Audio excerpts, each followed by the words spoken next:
We are recording now. Thank you. Welcome everyone to our November 2020 meeting. Particularly welcome the representation group of deputation from the Primitive Area School, and I'll be bringing that forward in the agenda as soon as we get some other procedural stuff dealt with. I will read the civic acclamation. We gather today to duly and faithfully carry out our duties to the best of our judgment and ability, the advancement of this district and the benefit of all of our community and fellow citizens, and our acknowledgement of country. Coorong District Council members acknowledge and pay respect to the traditional owners and custodians of the land, the waters, the Nurrungere people, whose ancestral lands are on which we meet today. We acknowledge the deep feelings of attachment and relationship of Aboriginal people to country and pay our respects to elders past and present. We also extend that respect to all First Nations people. Thank you. Number one on the agenda, councillors, is apologies. We have none. Number 1A is acknowledgements. We have one that we think is worthy. Janet Munro of Tintinara passed away on the 22nd of October 2020 at the young age of 86. She was a long-standing supporter and member of the Tintinara War Memorial Hall, having served for 54 years on the committee. Councillor Arthur, would you like to speak? Yes, I'd like to send condolences to the family. Janet was at the last hall meeting, which was only 3 weeks ago. She met with the CEO and had quite a talk to her. And we were talking about longevity on the committee. And so I think I've been on for 62 years. But she rang me back 2 days later and apologised that she made a mistake. She'd only been on the committee for 53 years because to start with, she was on the ladies' committee. So, but a wonderful advocate, was one of the instigators of the bushfire Kangaroo Island appeal, which was run through the hall, which raised nearly $7,000 in a couple of weeks for the bushfire appeal over there. She had children over there, or grandkids over there that were affected. A lovely lady, very well missed, will be missed within the community, because she did a lot of charity work. Thank you. Any other councillors want to add? Okay, no, thank you for that, Councillor Arthur. Item number 2, confirmation of minutes of the ordinary meeting on the 20th of October. Councillor Kwong moves, Councillor Taylor seconds. Is in favour of any of that? Councillor Roundtree. Just 3 things. In the minutes, under the action was asked about minute 198.20. It was marked as complete. However, it just said the letter was sent, and it's to do with, anyway, it just said, has a response been received is my question. So the letter got sent, has a response been received, and it was minute 198.20. But because it falls away from our current agenda, and it's not even on the completed list, I've had to go back and look for it because I was interested in finding out the result. Can you just tell me, Councillor, what the letter, what 198.20 was to? Yeah, it was to do with the landscape board have a common role, and it was to do with addressing the anomaly of the rate charging methods that apply between Limestone Coast and Murraylands. And it just said that a letter would be sent or was sent, but the outcome of that letter or what happened, I'm interested in finding. We sent the letter to the state and haven't been. Still haven't had. How will that come back to us? It'll come back, well, it'll come back first to me. Depending on what they say in it, I might send it to all of you, just general distribution, or we can attach to the minutes of the next council meeting or whenever we get the response back. And in that same sort of vibe, minute 173.20 was a letter sent, was going to be sent to Oki. Did that letter get sent? We are just finalising that today. Ben's been away for a little while, so that's finalised, and we will. I want to say circulate that, but I'm not sure you do that with an OP letter, so we'll check what the process is around that. And thirdly, minute 22519 regarding a motion from Councillor Arthur regarding public liability insurance. Is this what we're going to be discussing in a few, where we find out, but in the presentation? It'll be in the presentation, Councillor, that I mentioned earlier today. Thank you. Any others? There being none.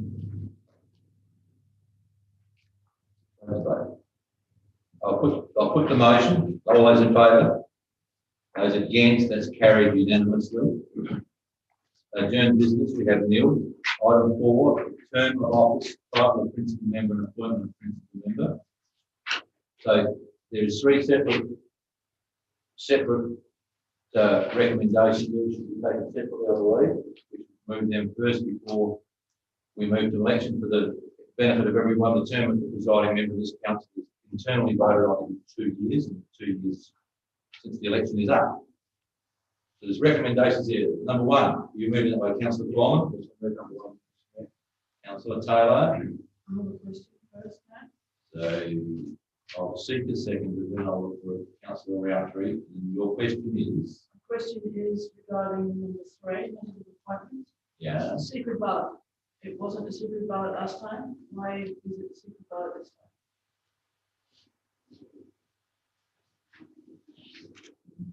Based on the governance officer's recommendation, but it doesn't have to be. Can I move an amendment? No, not yet, because it's not on that item. Okay, can I move an amendment when we do get to them? You could probably move that without alteration. I'll come to you first.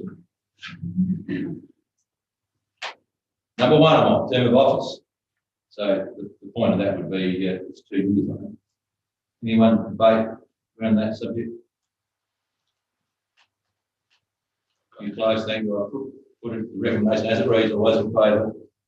Those against, that's carried unanimously. The title of the principal member, the title of the principal member is the Coorong Council be Mayor. Councillor Taylor and then Glenn. Any discussion, councillors? Councillor Harper. I'm in favour. Oh, you're voting. I will put the motion on number 2. All those in favour? Those against, that's carried unanimously. Item 3, Councillor Taylor, you've indicated you wish to change that recommendation. Just to change from secret ballot to the way we did it last time. The way we did it last time was Show of hands. show of hands. I'll second that.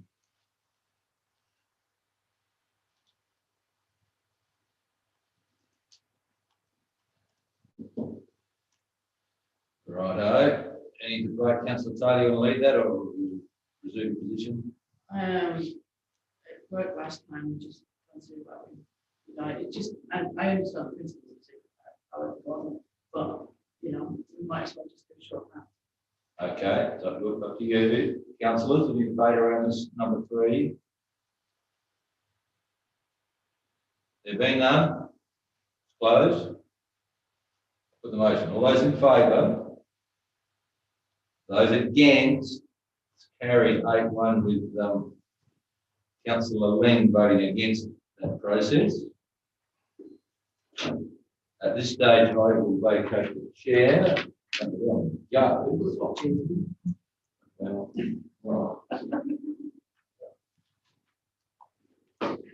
Okay.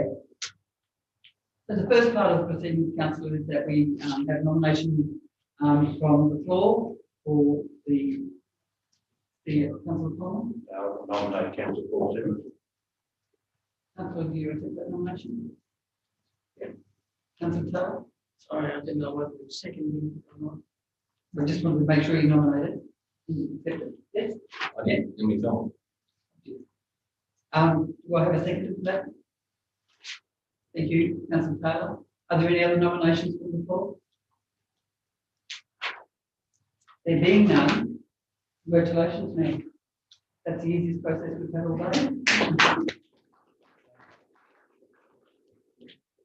Thank you everyone for that. Humbling is the right word. I'm not quite sure what the right word is. I'll talk later. Thank you. Item 4, so that's Bill. I'd like to move the agenda to number 8, deputation, please, if I could. The deputation needs to leave here at 2:40. And so I'd like them to speak now. Sharifa, come up the front and we need to get her on Zoom, don't we? So if you come and perhaps stand and speak from here. where Deb's vacating, that'd be lovely. And I'll let you, go and introduce the fellow travel team who's going to speak to the chamber. This is around the issues or potential things that can happen that we might have improved the past. 10 minutes, we won't be strict. Hello, my name is Shreepa Ajwati and I am a Year 10 student at Community Areas. I'm here to talk on behalf of the youth in Canalton about the lack of programmed activities for youth in our town. I am here supported by my teacher, Ms. Roundtree, and some of the young people who live in Canalton. I am currently studying wellbeing in geography. After weeks of research, I have found out that youth in rural areas have the lowest social, emotional, learning and physical outcome. They also have the highest risk of suicide and a poorer living outcome. I believe this is due to the lack of opportunities in the town that are relevant for all types of youth. I have talked to many of the other teenagers within the town and we have come up with a solution. We would like our own youth centre. The youth centre would allow us to develop skills we are interested in by having local volunteers come in to teach us what they know. Did you know that many people in the town also don't have the space in their own home to complete their homework or do their workout and other hobbies? By having our own space, we will be able to complete our hobbies and after-school activities in a better environment, therefore improving our schoolwork. A group of us will run the youth centre and come up collectively with a set of activities for the month. Some ideas for activities that we would like to run at the youth centre are learning key life skills such as how to open a bank, driving tests, and how to apply for a job and learn about finances. The centre would also be used to hang out and complete our hobbies such as working out. We will also need some help from the adults in the community. This will create a more joined and helpful town to live in. After speaking with adults in the community and around school, they have said they would be willing to volunteer a few of their hours to help us run activities. For example, Jenny Luxie has expressed interest in running sporting and team workshops, and Tamsin Roundtree has expressed her interest in running dog obedience training lessons and homework sessions. Penny McArdle has said she would like to organise bushwalks, and Claudia Ajwati could run business classes. Corinne Jones has also said she would like to run some cooking classes. We would also like more teenage activities in the already established areas in the town, such as the pool. The pool currently has a small pool and a big pool, and in the big pool we are not allowed to dive in. If we were able to dive in, it would add a fun element to the pool and more teenagers would visit. Safety precautions can be put in place, of course, so that people don't dive in where people are or where it is too shallow. We also propose that the council makes use of the large area behind the seats with a volleyball court.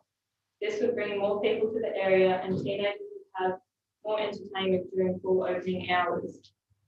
With Meningie successfully getting approval for their skate park, we would also like to request to move the temporary skate park from Meningie to Canal. To summarise, we are asking the council to designate a building such as the RSL or any other council buildings that are no longer being used for a youth centre in Canal. If this option is not available, we wish that you lower the fees for the community hall, allowing us to use it on a Friday night for activities and games. Once we have a youth centre, help us by suggesting people who can run interesting and educational programs for youth in community towns. Supply Canalton youth with more teenage-focused activities. Allow us to dive in the pool in Canalton, especially with the edge design. Put in a volleyball court on the grass area with the pool's boundaries. Move the temporary skate park to Canalton. And think about the teenagers when designing any future town improvements. Speaking on behalf of the youth in Canalton, we would feel very grateful if you, the Coorong Council, gave us the opportunity to create our own space that allows us to learn the things we want and need a place to have fun as teenagers. Thank you for taking some time to listen.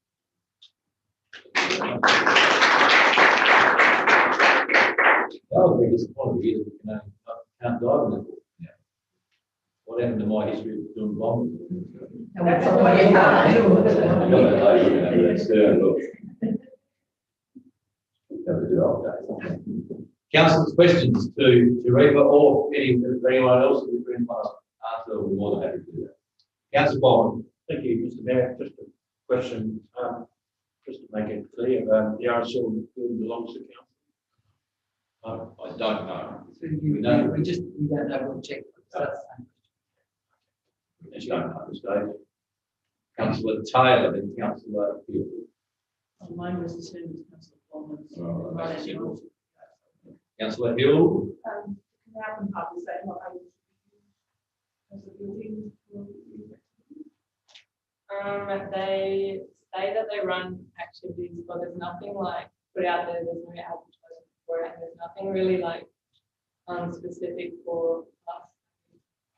Could you use that building as it's already a room that's been used for a community?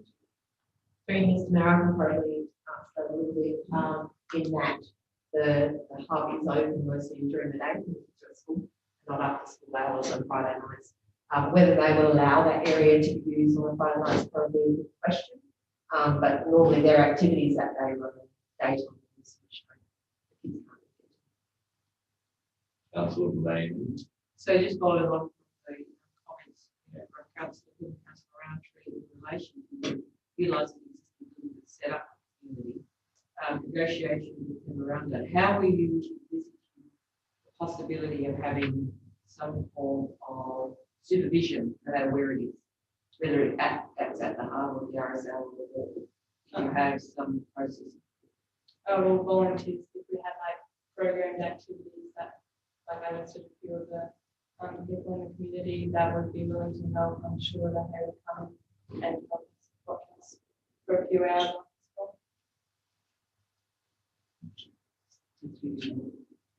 Councillor Blaine, I think, indicated that sometimes there may be some formal arrangements around people who interact with children and youth in terms of, I'll call it a blue card, because what you call it here, the children's card. So there would be some process that's not insurmountable, but it's not just a matter of finding a volunteer who wants to come in and be part of the supervision, but that's not insurmountable. Councillor Taylor. So if a council building is used, would there be covered by insurance? So similar to the conversation we had this morning, councillor, we would look at what the insurance requirements are. If it's a council asset, then it would be a council requirement. We would have to think about how the public liability works, because the young people wouldn't be an incorporated body, but that could be some arrangement maybe with state head in some way. So we would have to work through all of those issues, but I don't think any of them would be insurmountable in that sense. A follow-up question, Matt. Could the school offer an available space? What do you reckon? Yeah. Back to the future, going back to the primary school, but there's a Dex issue, and I've got a question for Councillor Roundtree. Is the basketball stadium, is that a possibility at all? Down to the other corner of the oval. Yeah, I think it's part of it's in Gym. So there's plenty of buildings probably coming to the right building, what you require. Councillor Roundtree. I was talking to council earlier today, and there was a suggestion of the skate park perhaps being in the old big pitch. I think they mentioned was a spot to consider originally, and maybe there's a discussion, and we can have this council with the owners to see whether they will be maybe open to using that part of one of their other buildings for youth activity, and certainly tidy up the town a bit too. So that's also a positive. I think what you're offering, what you're suggesting is some really good ideas, and perhaps the council can work with you to come up with some solutions. So and one of the other problems with maybe using their school at Kermadoo is that it's not obviously in their town, and you can't get to it all on buses normally, you have to be fast. So this is kids within walking distance of the town. I was thinking primary. Yeah, the primary school. I mean, they've got a lot of buildings there. That might be an opportunity. They might want to go back. Yeah. That might be useful. Yeah. Councillor Lee, sorry. No, I was just wondering about the Horticultural Society and the buildings at the showground. And there could be used. Yeah, What's another so one then we're it appears, if we were to go forward with helping you out, a multitude of buildings that may, or sites that may satisfy what you need, it's probably more the governance around this sort of process that's important as a building. Councillor, got any other questions? We'll get home and be back in time for the lesson. Yes, Just one. councillor. Smith. The hall doesn't get used all that much. It's got a very good setup and it has got plenty of spots, so it could be a thought to. So, Sharif, you've sort of got a committee or just a grouping of the outcome? Just a grouping, so, all right. So it sounds to me like we could work forward if that was our position, councillors. We probably need to discuss that via a report very soon. What we'll do, Mayor, what we'll do is set up a meeting with you and then work through what's possible, where state education department comes into that, what the governance and supervision arrangements are. There'll be a few things to work through, but that doesn't mean you don't do it. I hope may still be good in branch. And the full will hopefully be done by Christmas. Initial time. Still won't be able to do it. Very disappointing. Any further questions, councillor? Thank you very much for coming and thank you to your whole group. We move on, councillor. Two.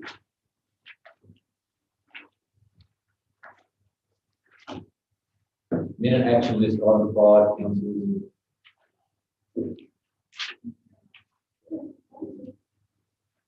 Minute action list, councillor. I'd just like to make a comment on the received email regarding 25020, the budget costs of tree trimming. It's very disappointing, and I'd like to ask the CEO, how much money are we spending of this arborist going around the town chipping out the trees? So you may, I'll take that on notice. Because it is quite disturbing when we have women that have been run off the road, the 3 kids nearly killed, and we still have not put the emphasis on trimming trees on rural roads. 2 trucks last week lost their mirrors in the red pass section. And for us to have spent, put extra money into the budget this year and then to spend it on an arborist, it's just, and it's been a problem, and it's been something that's been brought up year after year after year, not putting enough money. So I'd just like to make that known. James. We've allocated money to additional rural roads as well as additional township tree programs. So there was 2 increases in the budget. So our rural roads tree trimming budget has been increased by 40,000. And there's also an additional budget for parks and gardens type areas, which is what we're talking about with the arbors. That comes out of that bucket. The rural roads is a separate bucket of money, which has been increased by 40,000. That's not, I know it's increased by that, but how much is being spent on the arborists out of that? Arborists aren't We'll take cheap, that on notice. and you're doing the whole area, correct, all townships. We'll take that, yes. I'll send them a note at the session. Yes, certainly. You're on the minute action list, councillor.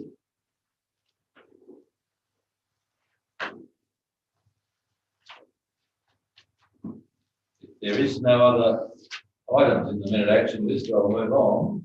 With none. Questions with notice. Start with you, councillor Arthur. There is a whole lot of answers on the page, and there's some more that have come by email, I understand. We all will be asked. So you made, there's 2 questions outstanding that I put in my email there around appreciation. And but we haven't finalised that yet. Councillor Arthur, happy? No, in fact, not very happy at all Yeah. with some of the answers. When you've got, for example, 010194, LAP implementation council contribution, actually 269,000 odd dollars last year. Budget this year, nil. And the explanation is breaking this down to the salaries and expenditure. You made. Yeah, that, to me, that is not good enough because that's not correct. You've got a budget for LAP the same this year as in last year. what's happened with LAP is that the two staff members, that's their salary in there, that's now moved to salaries to the correct actual GL line. So that's why it shows no budget there, but there is a budget in another part of the financials now. So there are still two staff members, that hasn't changed. They were just shown as part of this arrangement. They are now in salaries like everybody else. But the two salaries are not $269,000. And expenditure, this is why it's been moved by the Finance Committee that we have LAP as a separate process within the accounting system. That's really there. There's still staff members who are on the salary staff members. Yes. So that's salary for the two LAP staff members. Yes. No, it's not. Because So that item. will come two up. salaries are not 269,000 last year.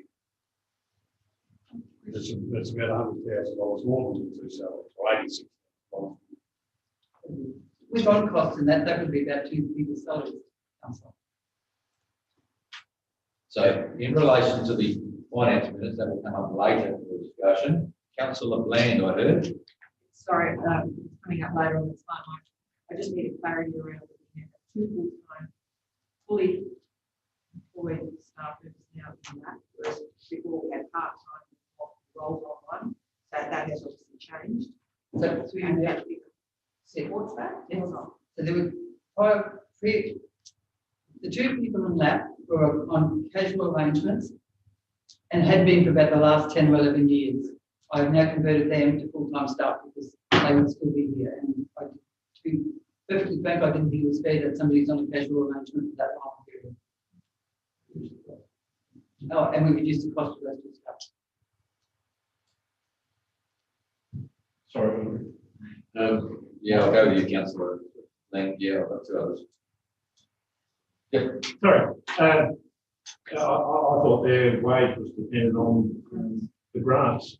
Therefore, they were there as contract employees. They have been on contract for the last 10 years, and in all, anything you project going forward, the grants around that particular part of their work won't go away. If for whatever reason the grants dried up completely, part of their contract, we would say to them, your job is now redundant, like we would do with any other staff member, or find them something else to do if we could cover that cost. Go to councillors Roundtree, then Taylor. With water management planning, just confirming that the 207,000 increase is solely from grant monies. So that's 010177 land and water management. So grant monies are in the budget and budget figure, and these monies may be expended over one year. That's creating an anomaly. So I was really confused by that answer, and I'm guessing that the increase from previous year to this year is an increase in grant monies. It could be that, or it could be that there was the grant went over a period of years and may have started mid-financial year at the beginning, which would then mean that for this financial year, if it's a full year, I don't know which grants that relates to, but Most 2021 is this year we're in now. yes. So don't we already know that we've got that? So it would have been a full year effect, but the previous year might have only been a 6-month effect, depending on when the grant was actually given. This is expenditure. So once, if it's not expended in this particular year, it will roll over as a liability until we expend it. It's an accounting treatment. So if we're talking about the money coming, why is it, it's an income line, grant monies are in the budget, these will be expended. So you're saying that figure of 212,096 is how much we would spend in the current year on land and water management. And it's probably related to a particular grant. Right. That's very confusing. Pretty major. Yes. Grants are a little confusing in the accounting treatment. They're generally revenue when they come in the financial year. Some of them roll over, they become an expense and we have a liability against that. Councillor Taylor. Measurements, the records management. Records management has been not against it for $80,000 salary, gone from $20,000 cost, annual cost, to now budgeted $100,000. So I'm just curious to to understand a bit more about that role through your name. We went from having it as an ad hoc arrangement to putting in a permanent officer to cover that work. And that was about just after I got here. That's a, presumably, that's a full-time role. Correct. And can you give me an idea of what records management is regarding that role? Yes, I can pass that over to governance officer. Through you, Mr. Mayor. It's assists us in meeting the legislative requirements around the State Records Act. So every piece of correspondence or email that comes into this building has to be registered into our electronic records management system. Every email or correspondence that goes out has to be. We weren't capturing all that. The general disposal schedule of the State Records Act also allows us to dispose of documents and or records in a certain period of time. So if there's a lease is permanent, we must keep that forever, for example, but then there may be correspondence around, I'll say, a tender, we only need to keep that 3 or 4 years. So there's all that disposal of everything that we have at certain times of the year. So it's a massive job. Thank you. I just want to have on the record. Yeah. And finally, IT maintenance. So this comes under IT maintenance, so not capital, I assume. So the maintenance cost is increasing by 100,000. Maintenance. So I've got a big query about that one. I'll just add to that. We're spending $300,000 on a new system. It's going to cost us $100,000 more to run. That is not good business. I don't think they're related, Councillor.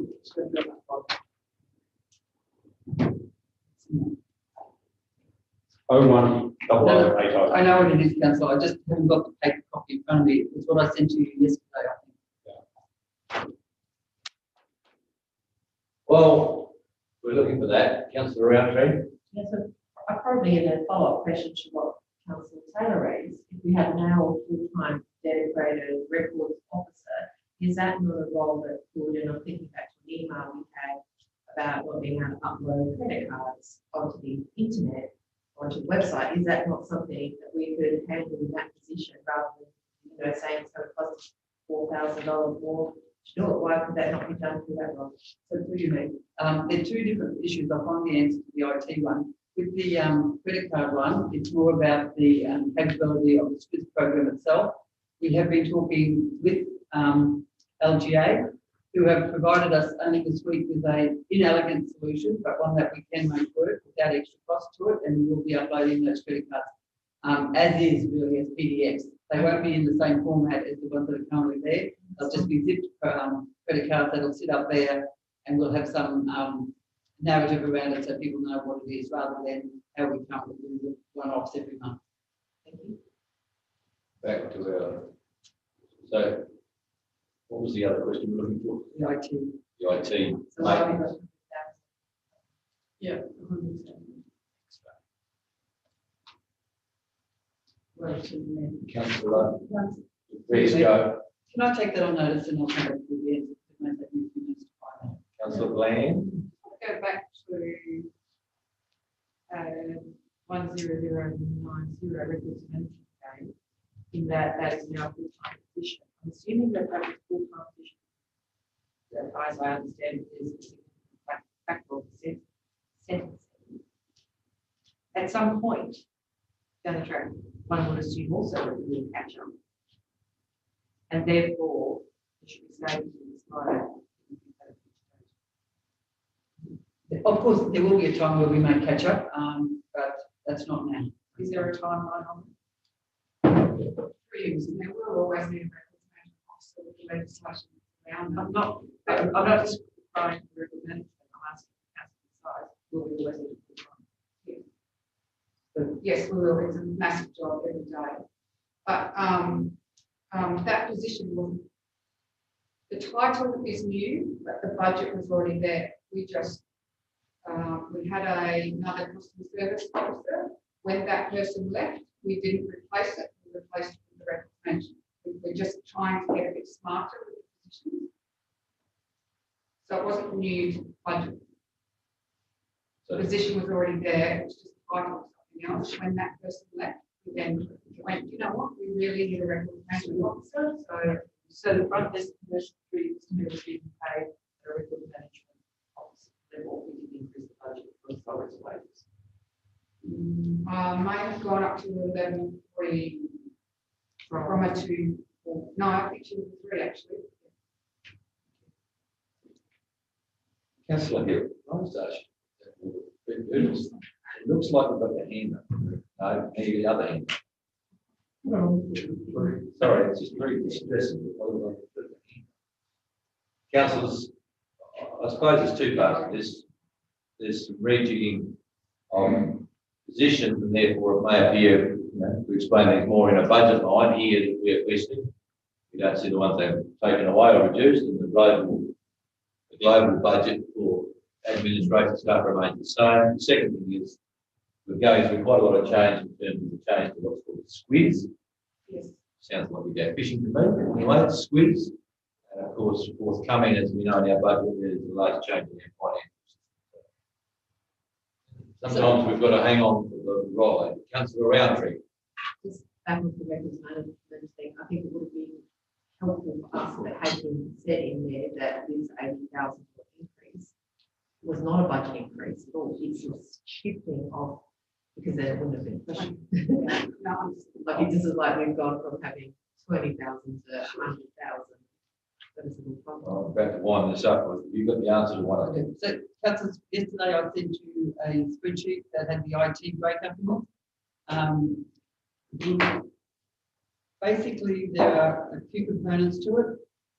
Other materials was $10,000. That was the makeshift arrangements we did quickly for videoing in that when COVID was first declared back in March of last financial year. There is some need to buy new equipment from time to time, and that's a $10,000 cost. We also had some aging infrastructure around our NBN when we went to the new provider. And then the other cost is around Courier and includes a 365 update. We've now shifted from Courier to, in the Nova Scotia, the new provider. But Courier is no longer our provider. And we have to change contracts there. And then lastly, there is a significant cost around licenses, software licenses, and Civica costs that are not in the contract. So as you're aware, we're moving to a new financial business software. Civica is our current provider, but there's lots of add-ons in that current contract that we currently pay for or have to pay for to get the business going. And they will disappear once we move to the new system. Councillor Taylor. It's through you, Mason. This is just the cost code for IT maintenance. Is it the things that you've said, are they further broken down into different cost codes? Because the things such as the ongoing cost of services, such as on Zoom or licenses for software usage, etc. Is that separated from hardware purchases, for example, such as the cameras and microphones, or just everything just roughly get lumped under IT maintenance? You're going to need to take that on notice, councillors, and all due respect, I'm going to start winding up because I think we've had a fair crack at it. There's some explanations to come. There's some explanations in your email, and there's some in the agenda. Councillor Arthur, you have another question with the skate rent. This is the relevant one. Yep. The reason I just asked that is things that we'd seen have a tendency not to try and employ locals to do that job. None of the local engineers were asked to quote on that.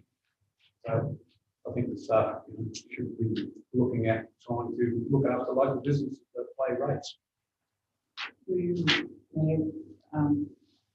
I don't know the process that we went through to get that done. My understanding is that the Lower Murray quit blasting people up. That's part of what they do. But for a contract that size, we wouldn't have to go widely in tender, but I'm not sure how we actually keep those people. Yeah, through Mr. Mayor, basically essentially what Richard said. I think the new repairs are being done by a local contractor down in Minton. Yes, that's good. We've added that new one, but the grip blasting, I know we've Steve as the white in the library, but I'm sure there's another contractor in our district that does that. So we'll take that on notice, councillors. Councillor Hill. I don't think like the reports on the.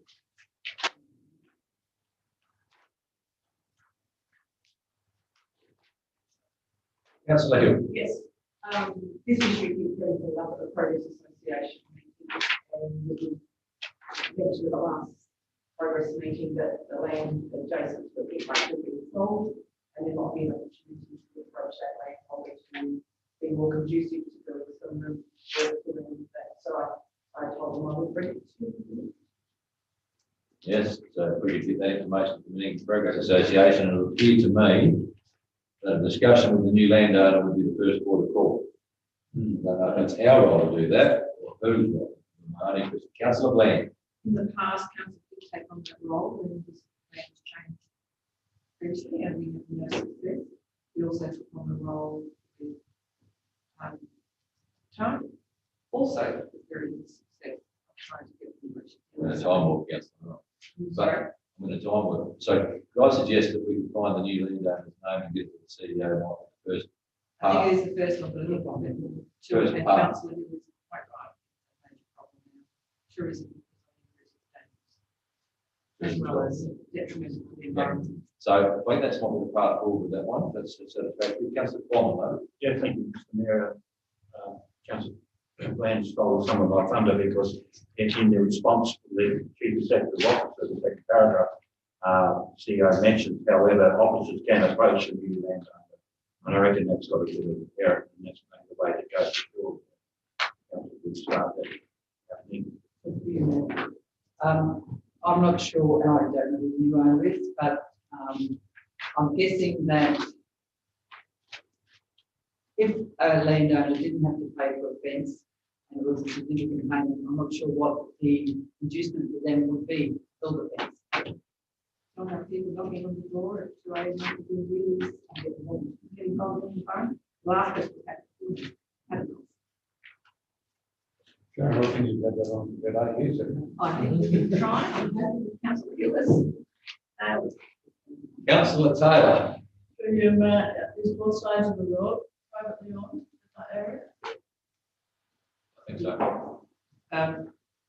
If I might, it's the southern and left-hand side going to Minky. There's the section that is unfenced at all, and I think it goes across at an angle that creates part of the problem. Not that people don't go out there and do that as a problem. I think on the other side, there was also some, but it's got less confidence. People start heading off thinking that they're going to find things later in the distance, particularly foreign tourists, and I won't say that they're going to visit in the evening as well.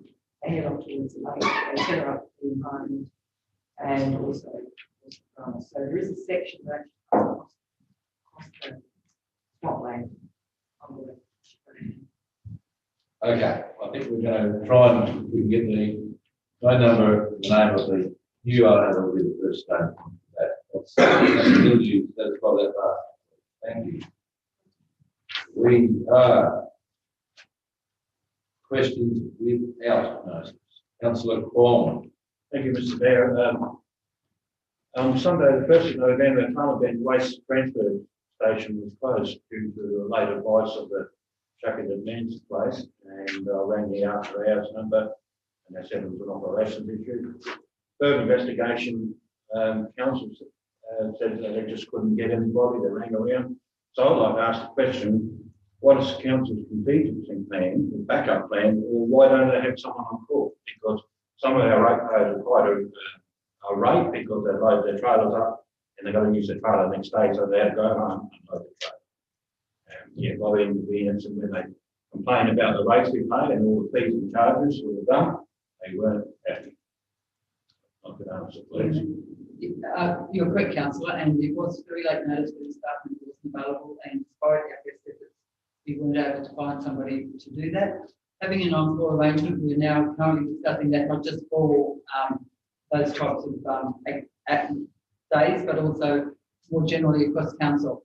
Now, bearing in mind that there is nothing in our current workplace agreement with staff who do on call to pay them any sort of on call levy, if you like. And so we're currently working through those issues. We won't be able to, at this point, probably alleviate that particular activity or what happened, that occurrence. It may happen in the future. My understanding is that it has rarely happened. That's probably the first time it had for a while. Would that be right? Is my advice right? Yep. That was a one-off type of thing where we tried our best to find somebody, but we are aware that on call across the council and the council side does present some challenges. John, councillor. Thank you, Mr. Mayor. Yeah, just me to go on a bit.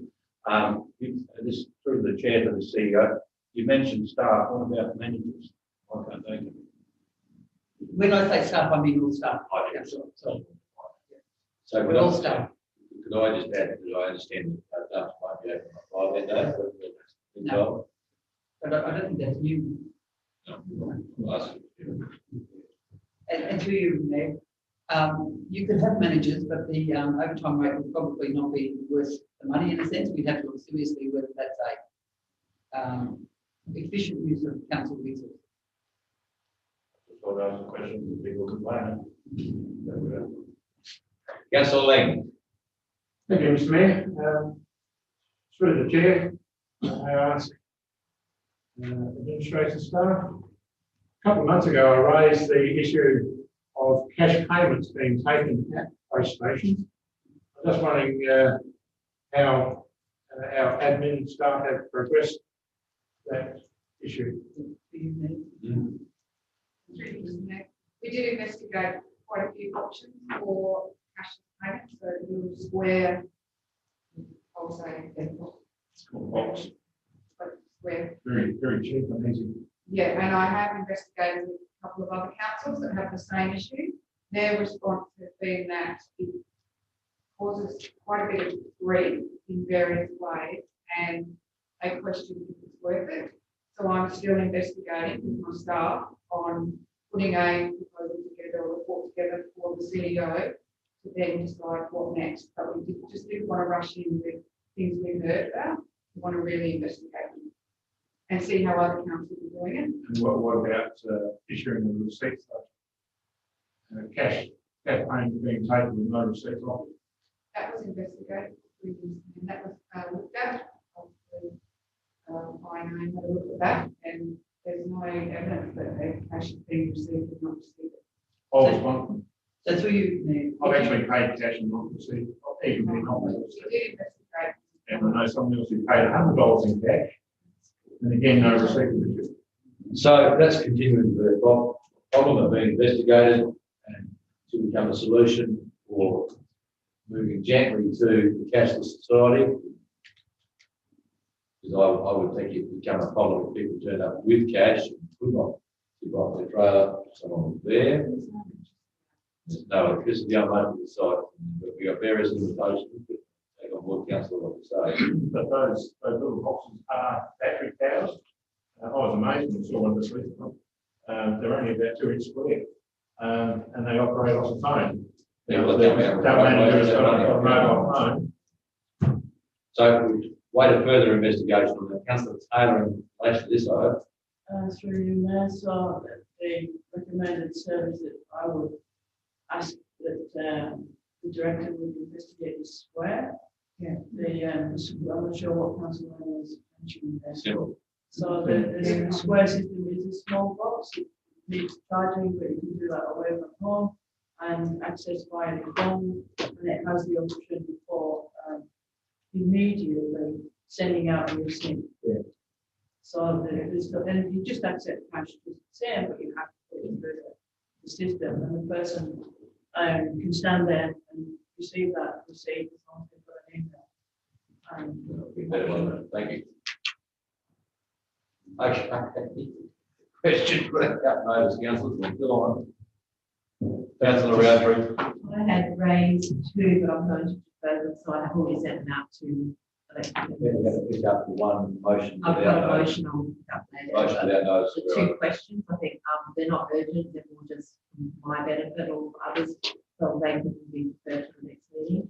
But will I need to resubmit them again, or the fact that I set them now good enough? to you, Chair. I'm happy to.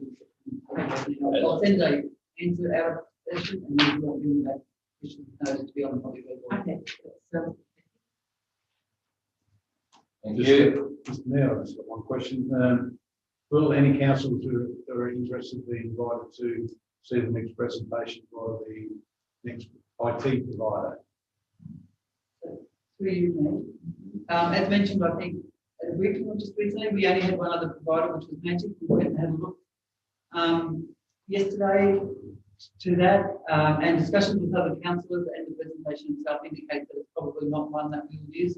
We couldn't find a council that was happy with that particular software.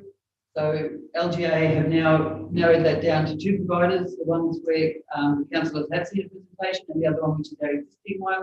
And we're asking them to evaluate those 2 tenders. So there won't be any other presentation this minute. Just a question. I find it very, very unusual that the LGA hasn't got a template for this sort of system. Their own team. Yeah, a template that all councils, like all councils run with the same legislation.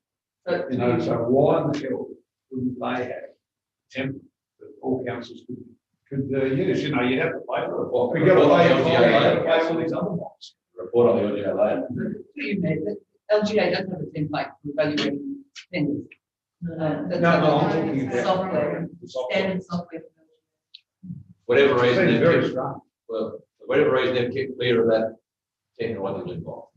Because through you, Mayor, every council they will use software dependent on their size. So there are some providers such as Tech One, which is a software that we would never need for this size council. That is probably 5 times the cost of what we're looking at. So individual councils generally have individual needs based on their size generally. And the complexity of the business. Yeah, but you upsize down to whatever you want. Right? No. So council, no. Well, like zero, why couldn't you use zero? No, I don't know. I can answer that. I'll let Councillor Ramsey ask that very brief. Still on question without notice. In the end. So, through you, Mr. Mayor, has LGA reviewed our current software system for its appropriateness? And has LGA reviewed our current system for its appropriateness for our situation? Is it still a software package that LGA considers for other councils? So what I'm getting at is it just Councillor, you're referring to LGA procurement. yeah, sorry, LGA procurement. Yeah, no, sorry, Procurement. A branch of. Sure. It was one of the tenders, councillor, and it would be evaluated along with the any other. And then remember, I think I said to you the other day, that there were 7 actual expressions of interest for it. That would be narrowed down, and the current software provider that we use is one of those put in the tender. And so just through this Mayor, so the current LGA procurement has looked at our current tender and still thinks our better option is to move that aside and not. I don't know what the result of the tender is, Councillor. Okay. None of us know what the result of the tender is. It's still being evaluated. We are live. Councillor Taylor. The metrics or the document for tender, the council's seen that, so, what is it, we're actually asking. Still being evaluated, Councillor. That was given permission. Yes, I will report that is the case. Okay, so how are we, what have we given to those who are putting the tender in, or those who are presenting their system to evaluate against? So what are we asking them to To do? me, we can send to you what the scope of the expression of interest was. And what was that as well? Yep. It'll be happy to. Okay. I think we can move on. Petitions, we have none. Item 8, deputations, we've had our deputation. Food for thought, of course. Number 8.1 is public question time.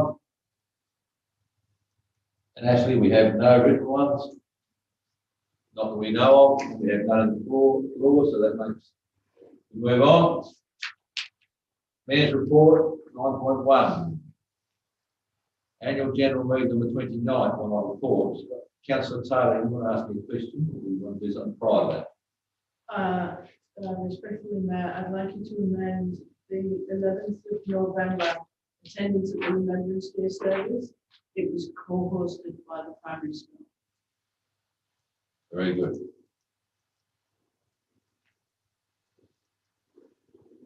Primary school children also come on Friday to, they've been busy walking up and down the street. And yes, Can I ask you what the Nurrunjeri Aboriginal Corporation and Local Council's workshop entailed? certainly, I think the report further in. We had a meeting at Murray Race Course with 5 councils that are part of what has been decided as the Aboriginal corporations are the holders of the native title rights. It's prescribed rights. And I'd say that they are leading the discussion around their relationship with councils, and the 5 councils, I think, agreed to work together so that we have an equal or fair response to them. They gave quite a long presentation over probably 3 hours about what they're offering, I suppose where they would like to go, and I actually feel very positive about where we can go with this relationship. That's what I think, to be quite honest. I'm aware there is other people that may not agree with that, but at some stage we have to go with one that's been prescribed at some point. So that's where we see it, and I was thinking about on Friday with NAIDOT Week, with Kev was talking about the 3 Mile Camp. I wasn't really sure where that is. I wonder if that would be appropriate for a mark. Just out in the points, wherever that is. And so all of those things, I think, are a positive relationship in the future out of this. And if you look at the committee of the corporation, it's got a lot of names from this area, across the area, there's a lot of well-respected and knowledgeable people. So I actually think it's very positive. Quite honest, we can go forward now with some certainty. We're negotiating with the body to have some longevity. The second one I might just bring up is the Local Government Association AGM at Woodville Town Hall. What a beautiful building, which only voting delegates were at. And the one new presiding member, Andrew Rivers, the mayor of that council. But the vote on climate change was, I suppose, vigorous and interesting, and due to the councils having different voting values, so we've only got 1 vote, but some of the biggest councils have 3, and the side have 2, and 4 on the deal to go. And we vote by a little machine, so if you don't, a little press button thing, so if you don't vote, you're on the name of shame, shame on the wall. There was 103 valid votes to be had in the room that day, of which the motion to declare a climate emergency was lost 51-52. What I could say is a lot of councils, a lot of metropolitan councils will vote against that or sit next to it. If the word emergency was removed, we would have got up. It was quite clear in the room. Mover and seconder wouldn't move on that. So that's where that position ended up. That's probably the most strenuous point of the day, in my view. And I was a bit disappointed the mover and seconder didn't read the tea leaves, perhaps exactly in my view, but we voted against that. So our 1 vote with a matter or didn't matter. We'll look at it. I would have probably voted for it, all the balance except the first line around the emergency myself. Maybe one that we want to consider to go back next time, but coming from rural councils. Yeah, so the board took this on, not say what will go wrong, quite honest, and yeah, we may. I felt disappointed. I think the board was quite behind this, and I actually felt a little bit divisive to push that hard, quite honest, but we may, yes. We're not listening to the dust bowl. What, sorry? We're not living out whether the dust bowl or not. No, but my perception of the way the debate went was it wasn't country council that knocked that over. To be quite honest, it was the Fairview City Council. I was sitting up with the biggest city council and he voted against. So, whatever. But yeah, any other questions around my report? Yeah, Councillor Coleman. Oh, just a comment, thank you, Mr. Mayor. And Councillor Taylor asked a very question, and I thought your answer was very comprehensive regarding the Nurrunjeri Aboriginal Corporation and local council. Thank you for providing that. And thank you to Councillor Arthur in particular for between when I was out of the system this last week or two around NAIDOC Day, but I think that's all gone really quite well in the community, and we can only move forward in that area.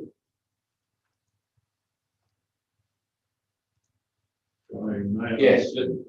I just hope we know where Foreign Dwellings is now and where Forest Street is. I've always known where it is. I might just make a point here about the 26th. We met with Dan Craig and who's doing the job of the suicide prevention thing. I think we'd be open to reinvigorating that relationship with the right words.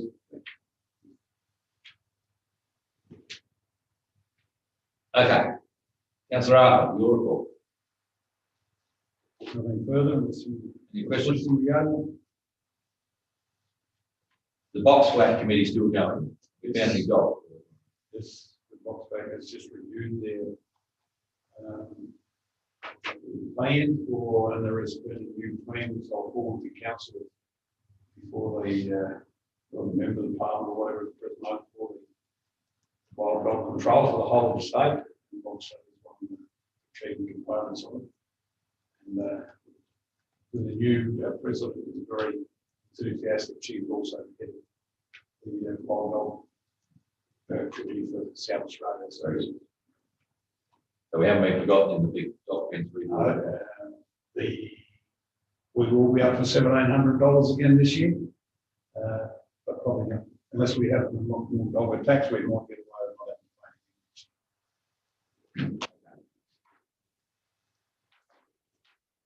Councillor Hill, anything you wish to raise? No questions? Councillor Coleman. Thank you, Mr. Mayor. Just one thing, just to lighten the chamber and the CEO might be able to assist on this too as well. November the 2nd and also last night we attended the Carlton Bend Christmas Parade Committee. We're trying to resurrect it, but in a low-key form. And, we've had a couple of meetings now, but of course the latest news release of the increased epidemic or outbreak cluster, it might be in jeopardy because I believe Murray Beaches Parade has been cancelled. But I've just brought the chamber the information that it may go ahead, but in a very low-key form. That would be good news, but the news of yesterday is not good. So we're in a dilemma. Thank you, councillors. Number 10, notices of Mr. Mayor, just make an apology to the chamber in that I haven't submitted an overview report, which a number of other things I take this week. But it was mostly it was the right council. forgiven. I didn't have you on the black. But I get on. Yeah, now you tell me also. Well, yes, now. 10.1, motions without notice. Councillor Roundtree got some things that have got lost in the system and decided to offer the first one of them as a motion without notice. Right, councillor? Great. I will assume that Ashley has already got this somewhere. Please. Okay, so the background to this motion is street number visibility, and it was relevant in Canalton, it's probably relevant everywhere. At a recent local ambulance committee meeting, a member of the committee highlighted that there seems to be a lack of readily visible house numbers in Canalton. They suspect the same issues occur in Taylorville, Negi, and Tintinara. Ambulance officers who were present stated that when on call, they've been unable to see house numbers, and when they looked closer, they still couldn't see the house number. And they're worried that one day not having decent house numbers is going to contribute to a tragedy. So I would like to move that council investigate street number visibility issues in Canalton, Tintinara, Menindee and Taylor Bend to ensure that the number of each house can be easily seen by emergency services personnel. Thank you. Councillor Coleman, or second row, correct? Councillor, wish to speak any further? Or? I'll reserve. Can I speak? You can speak, yeah. And Councillor Blackwood. No tangerine, though. As the local residents of Carlton will remember, Ray Bolton, who had volunteered and went around Carlton for probably 10, 15 years ago and painted on all curbing. This was done by volunteers, and that made it a lot easier for emergency services or posting or whatever, or people visiting there to actually identify what resident was what. So it does work, and I totally support this, but of course it might be financial implications, but it's a good idea. Thank you. Lovely. Councillor Collins, part of my conversation. In that this has come up previously, it's not new, and it came up with the same problem, why we're not able to encourage people to put appropriate numbers on their homes. It was more around doing exactly that, tidying up the basically the gutter areas so that at least you can't see one car park was essentially one next door you could work out, and the use of volunteers around that would be expensive. It had been brought up, unfortunately, at the time we did the budget, we didn't follow through. So it's being mentioned obviously now 3 towns. I'm assuming it's possible. Yes, Councillor Lang, then Councillor Taylor. Thank you, Mr. Chair. This question, is there a legal requirement for owners on the council to be able to enforce home numbering in councils? Subject is most. Whilst we're doing this, and I agree, and for many decades as a police officer was always a problem trying to find a house decades ago, still exists, but can we enforce such a requirement? So we don't know the answer, that would be part of it, that motion, but I would hope to be part of the report. Is there a privacy issue around identifying people's property? But I've noticed in my life that it's almost impossible, and one that amazes me most of businesses. Obviously, I haven't got a Google. Councillor Taylor, then Councillor Arthur. Through you, Matt, would it come under the training of what the induction of volunteers if a community group wanted to put forward a proposal to, let's say, do that as a project? We would, once we do a bit of research about what might be possible, and if we volunteers are one of the solutions to doing it, we would then induct those volunteers just as we would any other volunteer, and maybe a set of criteria of what we want them to do with that. Another question, Matt, regarding that program, the induction of the volunteers, is it correct that the volunteers have to have a project in order to work towards to do the induction? Or can they do the induction just under the premise that in future they might want to do something? So we had tied to started a project. slowly with the existing volunteers going through that induction process. If a person wants to be a volunteer at council, we would induct them and then probably suggest to them which volunteer groups they might be interested in, or if they just want to be there, ready to go if something comes up. No, they don't have to have a project, but we just want you would need them to be volunteer ready. So, We Councillor, rarely have that problem, councillor. I think we still have a standing minute in relation to traffic control. Yeah. Intending to train for the town, and that was part of this process. Councillor Arthur. You can take Tindamar off there because that's all been done. This was legislated about 12 or 14 years ago, when everyone was supposed to go through and put the numbers on the houses. Always amazed me in Adelaide, we go through this, you can't find a number anywhere. But Tindamar has done all the lines, got them, the lovely little lines we serve with your number on them. And I thought it was legislated some 12, 14 years ago. Because now it's pretty obvious because of the rural nursing program, rural people have it. And have a shine which I've opened up over here. Whereas the town don't have it. Councillor Yench.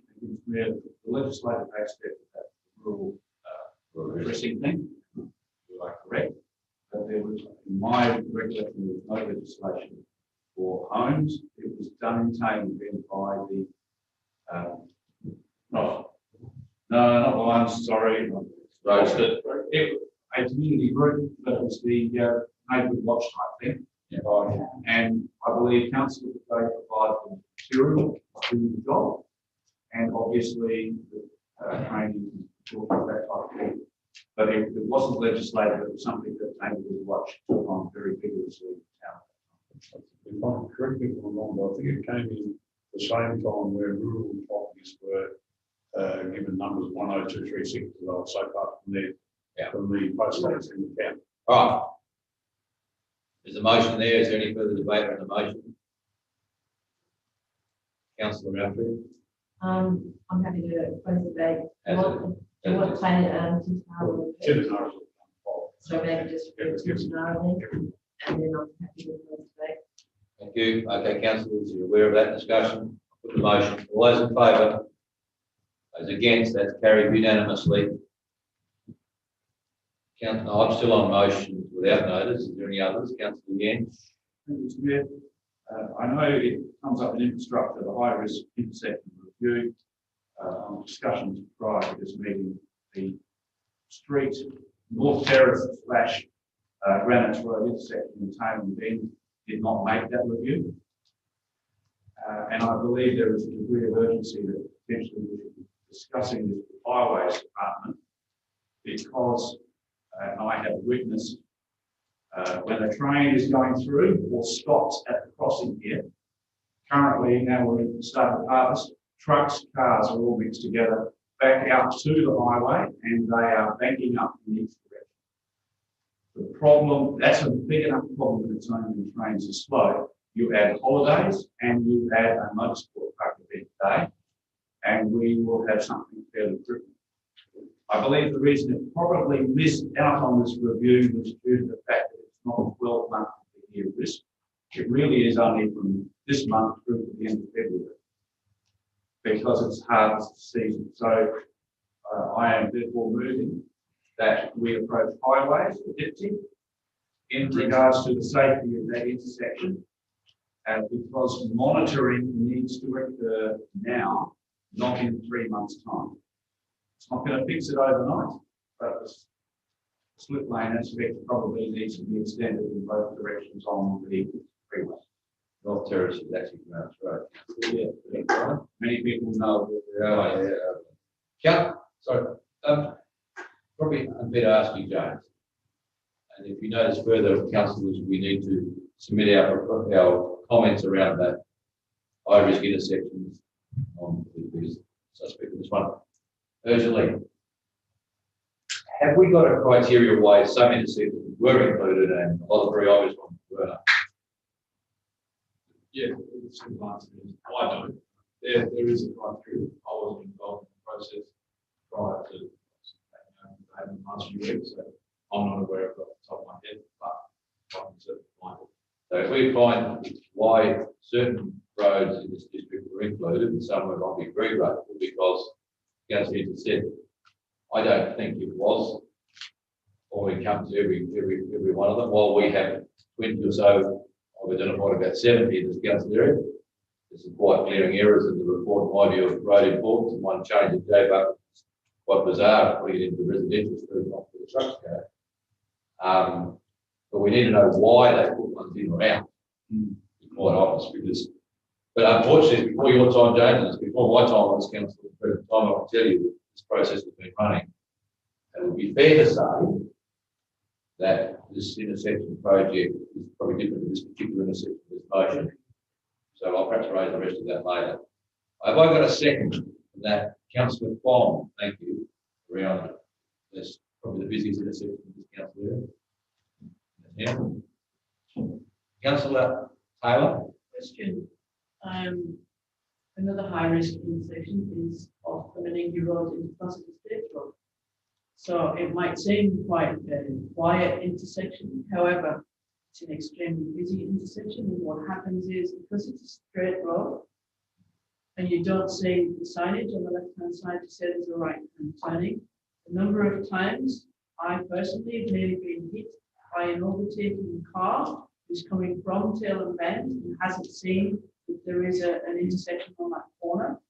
It's just mind-blowing. How someone hasn't been claimed, well, someone has been claimed on that intersection, more than one person actually. Now, I assume you put in that wide, to wide area, but it has a solid white line opposite. It's not actually a slip, so that it's not.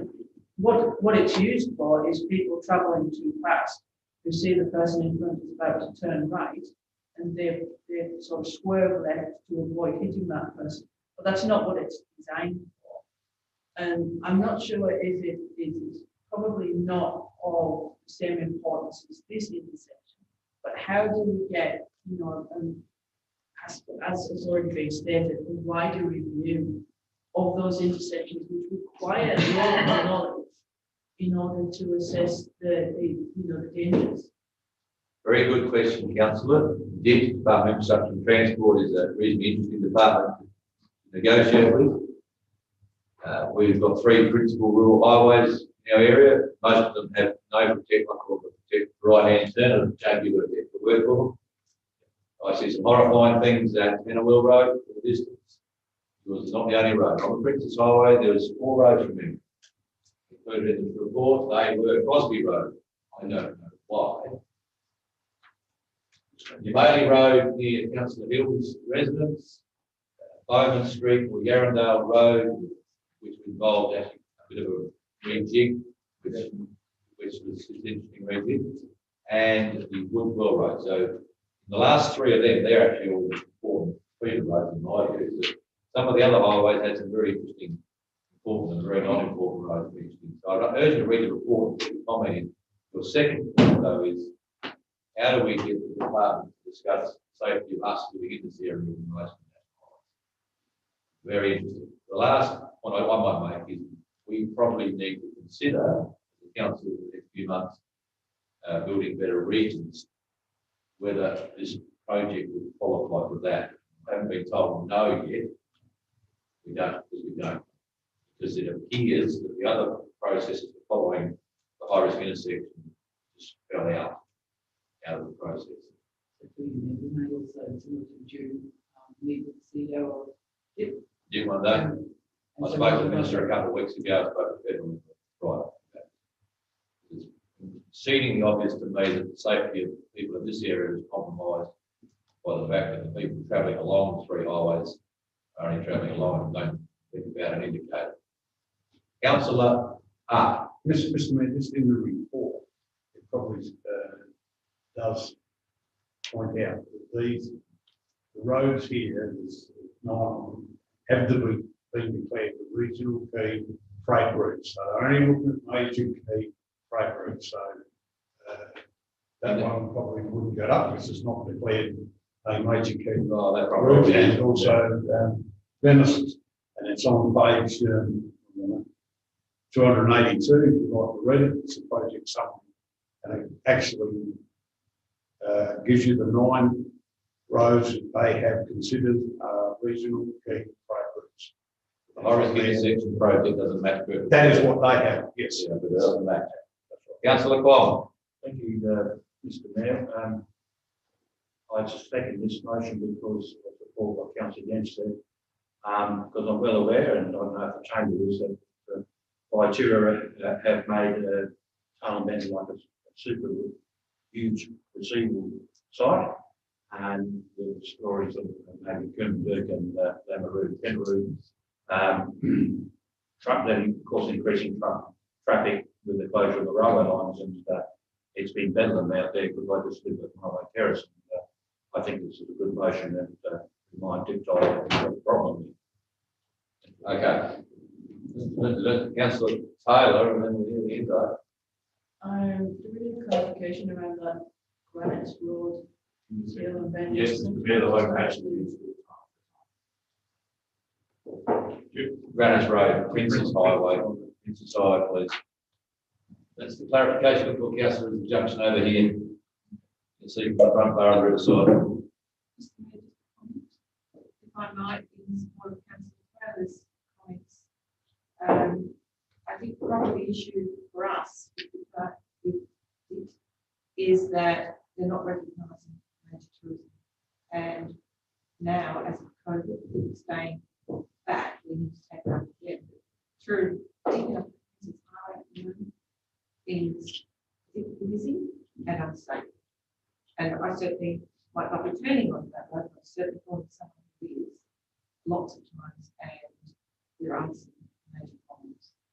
Right along there, caravans in droves is unsafe. And so we may need to take it up following on Carry the on. conversation. Everywhere. Okay. Councillor Yates, you can close. if you're ready. I would also like to add potentially, there is a degree of urgency with this due to the seasonal the seasonal conditions. Councillor Gordon's dead right. The Viterra, they are the biggest inland port in South Australia. And we're going to have, we've got A trains coming. So you don't need too many A trains to walk that whole road up. There really is a significant degree of urgency to see it while it's relevant. It's in 6 months' time, it's going to be quiet. So they really need, someone needs to be looking at this between now and the end of February. So Okay. we can, right. Yeah. We can raise that decision. Straight on. Thank you, that's fine. Closing debate he has, motion is very clear. I'll put the motion, all those in favour? All those in favour, go on. Those against? Carried unanimously. Sorry, we do have an answer around, part answer around street naming. We did have it, speak up there, Marvel, I can't read this. An owner of the land must, and this is local government, an owner of the land must, at the request of council, ensure that the appropriate number for the owner's building or allotment is displayed in the form directed or approved by council. That makes an interesting report, doesn't it?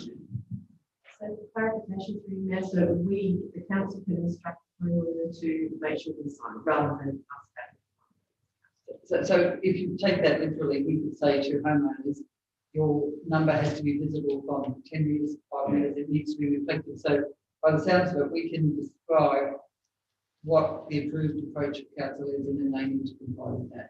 Now, many councils have reflective signs so that taxis and cars that come along can see it at night. That's excellent. Doing that, would that be something you could send out to ratepayers in their next rates or something? A letter? I would think you would wait a report of councillors, because that has a lot of implications. So, the rural addressing program council is not paying for at least it will be done. Okay. We had a contractor go around and put them on posts and this, I think that raises actually quite a few interesting points, that little discussion then. And I'd like to see a report around that before you did any councillors. We recently had a vote survey and we were told we need lettering of at least 10 centimetres in a contrasting colour to the actual vote colour, and that is mandated by ANZSA. So if we were going to get some consistent lettering, maybe we could work with the local hardware store to get a stock appropriate size and reflective letters or whatever numbers for availability. Subject to a report, if council wanted consistency, we'll be providing us on. Simple as that. Okay. I've got no other motion around that. I think we're moving on. We've got no more motions without notice, have we? Thank you. Move to Office of the Chief Executive Officer report, the appointment of the Deputy Principal Member. There's three motions there. Someone, the first one, someone move by Councillor Bland. Thank you, Mr. Mayor. I would like to move that we go to 1 year, and I'd like to speak to that. I'll second that. Yes, Councillor Bland. sorry.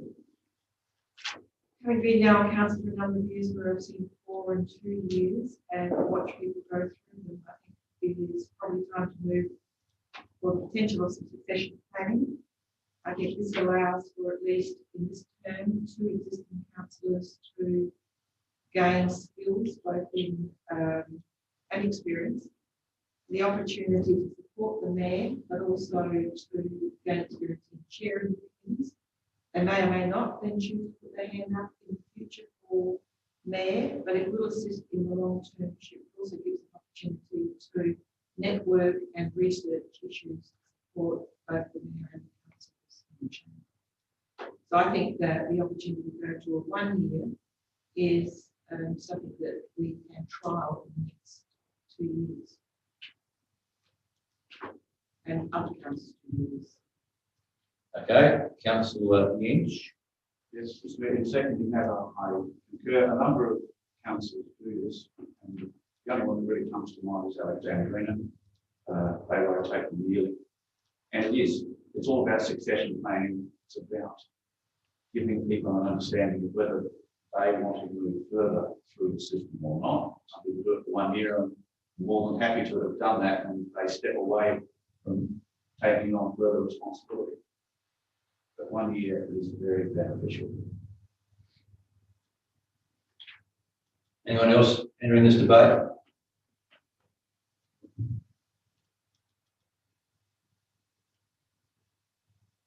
Okay. Hello? Consider it closed. I still think it would be beneficial for the long term. As council in that position and at least in consideration. Okay, put the motion. All those in favour? Those against? That is carried. Carried 5-4. Councillors Ling, Yench, Land, Gill and Simmons voted for it. Councillors Roundtree, Coleman, Arthur and Taylor voting against.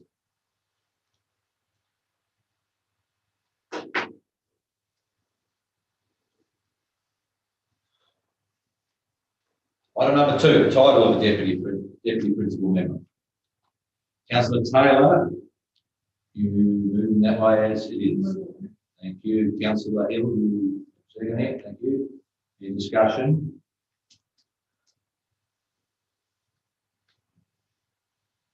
There's none. I'll put the motion. All those in favour? That's carried unanimously. Number 3, method of appointment. I think it should be via secret ballot. I know we moved the first one as open, but it was never going to be as it was previously. But I think it's more comfortable for people to vote in a secret way, and therefore I believe it's the way. Councillor Taylor, are you seconding? No. No. I'll look for a second. Councillor Bland.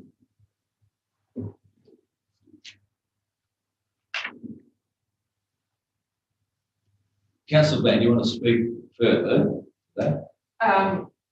Yes, Mr. Mayor, I think it does allow other people who have not perhaps tested the water in the past to put their name in, and for people then to vote how they feel comfortable doing it without getting censure.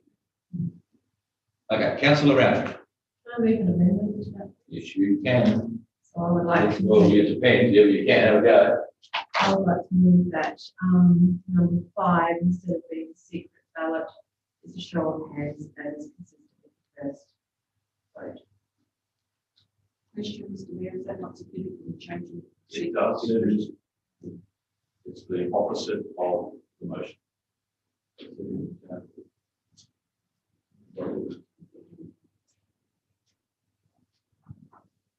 No, not this format. So, Councillor, it's a significant change in amendment. If you wish to have an open ballot, you could vote against the appointment in item 3. That would be the way, and then I would believe we could put it up again in the opposite way. Sorry, the amendment's declined. Any further debate around this? So, okay, I'm going to put the motions, item 3, method of appointment, and it is as it reads with the word secret. The word secret ballot in it. That's right. All those in favour? Those against? It is lost. Councillors Bland, Ling and Yench voting for it. And the balance of the councillors voting against it. I invite another Councillor Taylor and Councillor Roundtree, and I presume you may want to go to a open vote on this. I would move that it is as read, except 5, secret ballot is removed in short. Councillor Roundtree, you were indicating you're second that. Yes. Open ballot. Is there any debate? No. Therefore, the vote will be closed, councillor. Closed. So this is to vote for the number 3, but with the change to the method of election will be an open ballot. I'll put the motion. All those in favour? Those against? That is carried in the opposite voting pattern.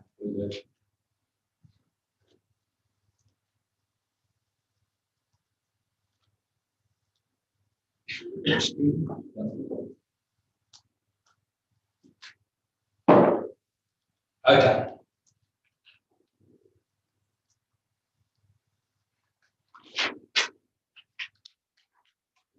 Of this is call for nominations, councillors. Councillor 1, 2, 3. Yeah. Councillor Taylor. I'd like to nominate Councillor Arthur.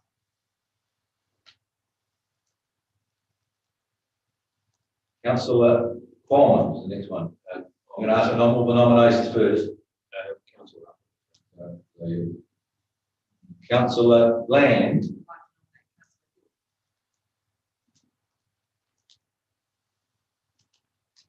Councillor Lang. I'd like to nominate Councillor Lang.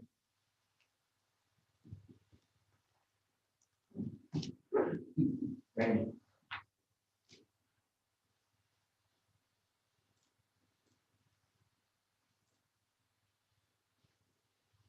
Any other councillors want to nominate? Want to nominate someone? Okay. Councillor Arthur, you prepared to sing? Councillor Hill, you prepared to sing? Councillor Bland, you prepared to sing?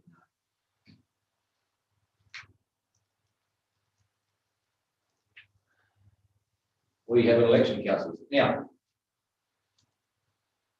is it appropriate that the candidates make a short speech?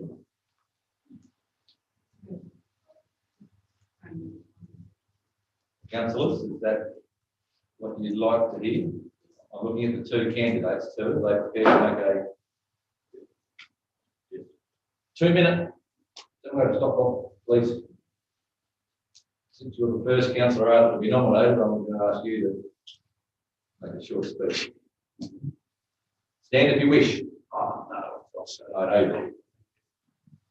I just accept the nomination. I've done it for 2 years now. I've been on the council for over 10 years now. With a lot of experience. It's still a learning experience being the deputy mayor. Actually, there's a lot of things that you don't realise, and a few times I've had to live. There's a lot of things you do need to know. I think experience is one of the good things. I intend to be around in council for a fair while yet.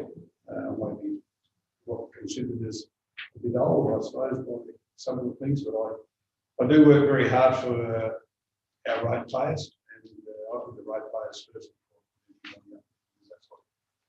That's what we're here to do, is represent the ratepayers. Thank you. That's all I'm saying. Thank you, councillor. You only have 55 seconds. Short and quick. Good talk. Councillor Hill.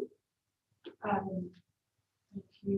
And I commend Councillor Arthur on the many years of experience he has had and the job he has done as deputy. However, I also believe that it gives an opportunity for somebody to learn the ropes. I'm a quick learner. I've had experience of other boards and committees where I've had to step up into a leadership role. I believe it's important for succession planning for council to allow junior council members to step up if they wish to, and obviously with support of the chamber. I think I've demonstrated myself as a moderate and a critical thinker. It doesn't stop any councillor from still serving their community. And I also feel that with respect to the making of the chamber with a female in a deputy role. Thank you, you've done very well too. I seek the Chamber's guidance, if nothing else, on who should be put up as the first nomination to vote for. I will take it in the order they were nominated, otherwise. The scenario I'll put to you, you will vote for Councillor Arthur for the first opportunity, or Councillor Hill on the second. Is that an open show of hands, how you wish? Question? Yeah, You put your hand up for yourself. absolutely. Well, I mean, What's your You don't What's your hand? in the body of the report, Councillor. It's no casting vote. No casting vote. But you, was it the report?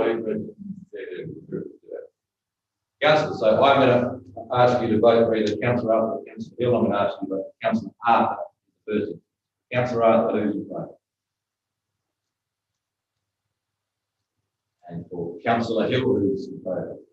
So I think with that result, I can declare Councillor Arthur the winner. 5 votes in 4. I actually thank you for testing.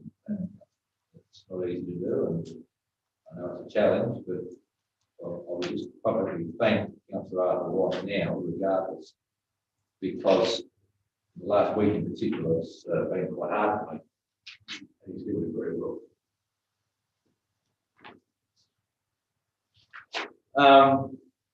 Number 2, 1920 annual report. There is a recommendation, councillors. I'll take it, someone move in a second, and then you may have some questions. Councillor Roundtree. I have questions, but I'm happy to do it. All right, thank you for that. So you're away. Councillor Hill, you're the second of that. No, thank you. Questions, councillors? The annual report goes to Parliament. Statutory requirement. Start with Councillor Roundtree, then Coleman. Overall, it's great document. I think it's really well put together, and I really started the hours working to this document. It's very impressive. A couple of small things that I picked up. When we get to talking about performance measures and we have the themes in there and we list achieved, I think it would be nice, and you cover it later on in the document, I think, but it might be nice, instead of just saying achieved, perhaps list some of those achievements so they're right there in the face. Because to me, you know, I think when I read achieved, I immediately went to areas where there wasn't some achievements. But if you're listed with ones that you might not have thought of, you go, oh, actually, yes, we are. And there are some that I thought could also be really reflective work in progress or ongoing, rather than saying achieved, because it gives some finality to it. And some of these items aren't final and won't be final for it, will be final. It's an ongoing process. So that was one question, one suggestion about the themes. And so, yeah, I'm careful about using the word achieved, and it just sounds a bit troublesome.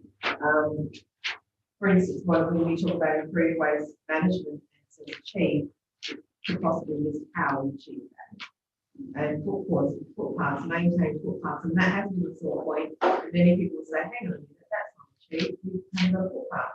Whereas if you said which ones and how many, you would stop that question happening in their minds when they read it. So then I come to where we have columns. For instance, policies review, corporate documentation, and it's just a layout thing when you justify a heading and it spreads the word. For instance, page 21 is even an example. Public health and regulatory services. If the headings that are public health and regulatory services and things like that are left-hand justified and not justified, it'll stop those words being spread. It's just a small thing. That's what I'd love you to explain. No, I understand. Well, I don't. It's just visual. That's it, just fine, that's fine. And the other thing on page 16, theme 3, prosperity and sustainability, it's about Murray Field Trail, tourism and implementing a brand. That means further explanation. One of the things in there was maintain strong relationships with RDA and R. And Now, I think it would be good for those people who don't understand what that relationship is and what happens there to list more about what they're doing. I know you cover that later when you talk about the relationship between the two. There was just some way of, there's a lot of space there in those areas to perhaps deal with a little bit more detail. I've got page 17. Under leadership and collaboration, I thought that page was a little underwhelming. And it's an area where we can really build on, I think, in giving information out to ratepayers. There's a lot of white space in there that should be. So you remember, councillor, this is for the 1920 year, and these requirements come straight out of the strategic plan. So it's not like we can add any more at this point. So we're looking at the achievements against the strategic plan. Those headings come directly out of the current one. So can we not maybe talk a little bit more about what we did in that year, or is there just not much to talk about? If that's the answer, there's not much to talk about, we should possibly do pictures. So we can do both. Generally, it's an achievement, that's probably a standard practice in a sense, but we can certainly add some detail. Okay. I just hadn't seen it presented like that with so many gaps and lots of the words achieved. And our rate is my question. Page 20, we talk about, I'd like to remove the word Luminate. I want to remove the word illuminator. I like to come out of that. Taliban primary school children who chose the name. Oh, no, I'm not complaining about the name, I'm just complaining about the fact that we promote it as a great thing for kids when it's not. As kids go, like Canalcombe Illuminator, I suppose maybe different to the tail of them one. The Canalcombe one is not used, so they would say, well, don't, that would be something to really be. I'm not saying it's a name that's the issue, it's just whether it's that thing that sits there that you throw the ball through, doesn't get used.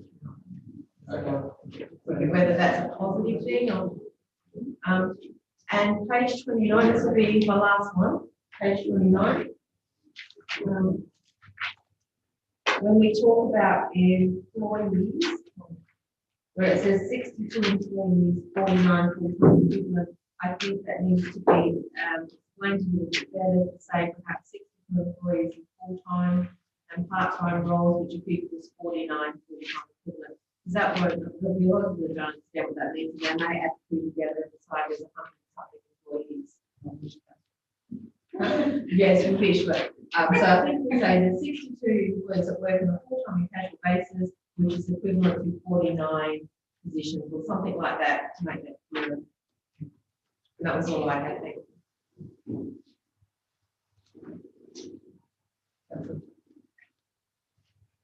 Councillor Taylor. Page 11. I think we're being behind the times on this one, but I thought the council members got 900. Yeah. Did that go up sometimes? So your allowances are built around a statutory formula, which presume will follow other statutory positions and will probably increase. Goes up to CPI, Mr. I checked it. Is that So congratulations. You do. That's the statutory on our decision. Councillor Plowman. Thank you, Mr. Ben. And thanks to Councillor Taylor, I've checked that too, and I've added it up and done my maths. On page 40, and then the report that shows, and I brought this discrepancy up twice before, it says 369 kilometres from Kilgrove. However, according to Councillor Grant document, it's actually 395.7. So I wish we get that right. I wonder if there's a discrepancy between urban and rural. What to find out now, eventually, Dr. Road hierarchy, we better figure that out easy. Councillors, how are we going with grammatical minor changes in prose? Is there anyone got a substantial issue with the facts?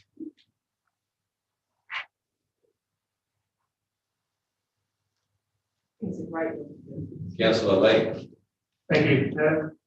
I must agree with Councillor Roundtree.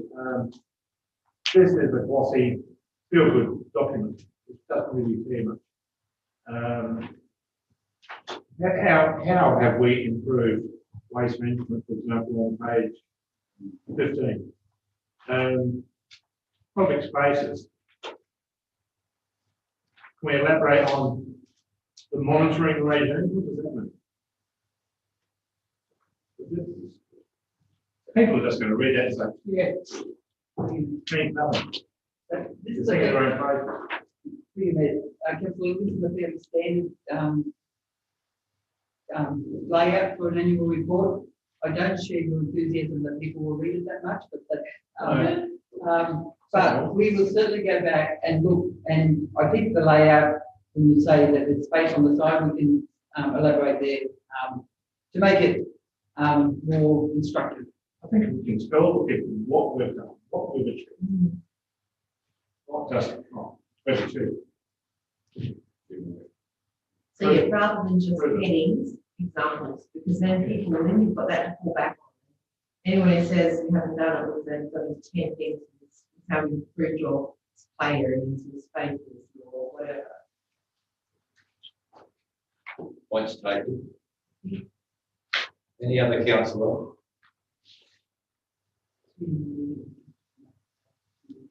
So, councillors, we do understand that we don't have time to come back with. So,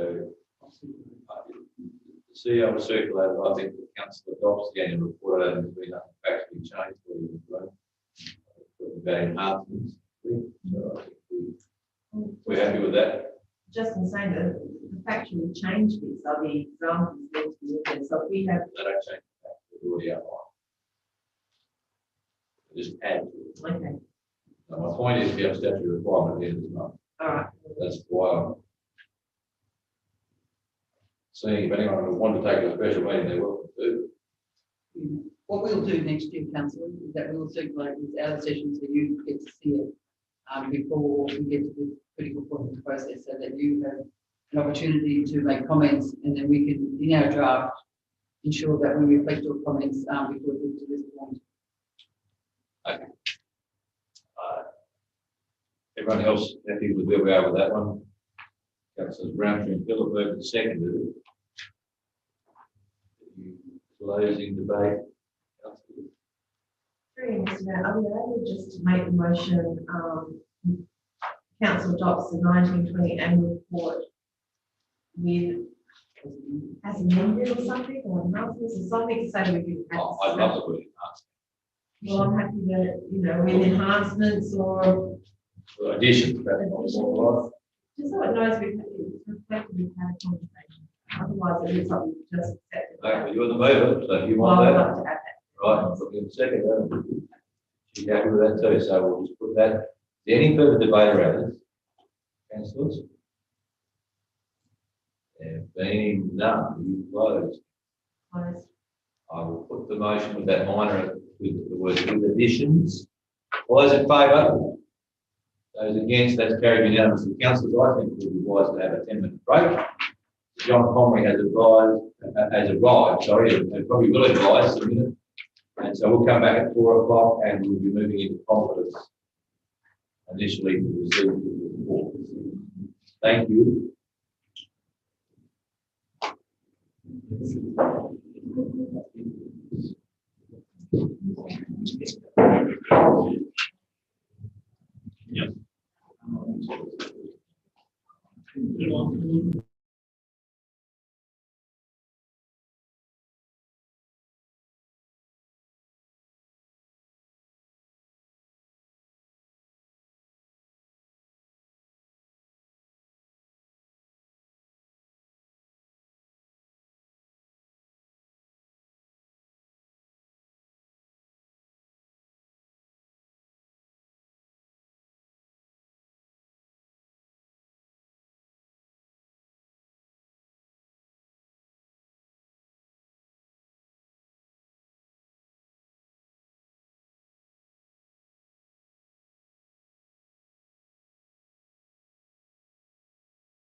resume the meeting, and I move the confidential item, forward item 17, forward to the agenda, to the arrival of our speaker.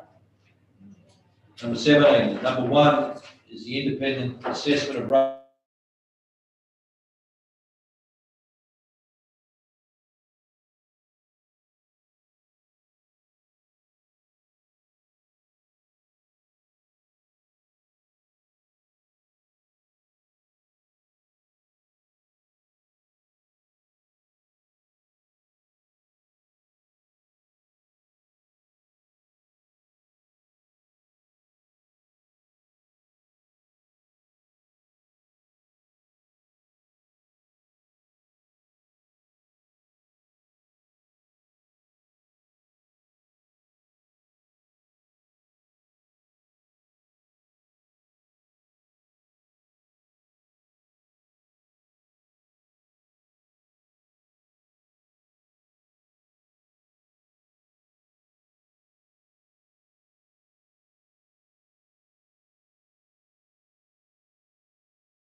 Thank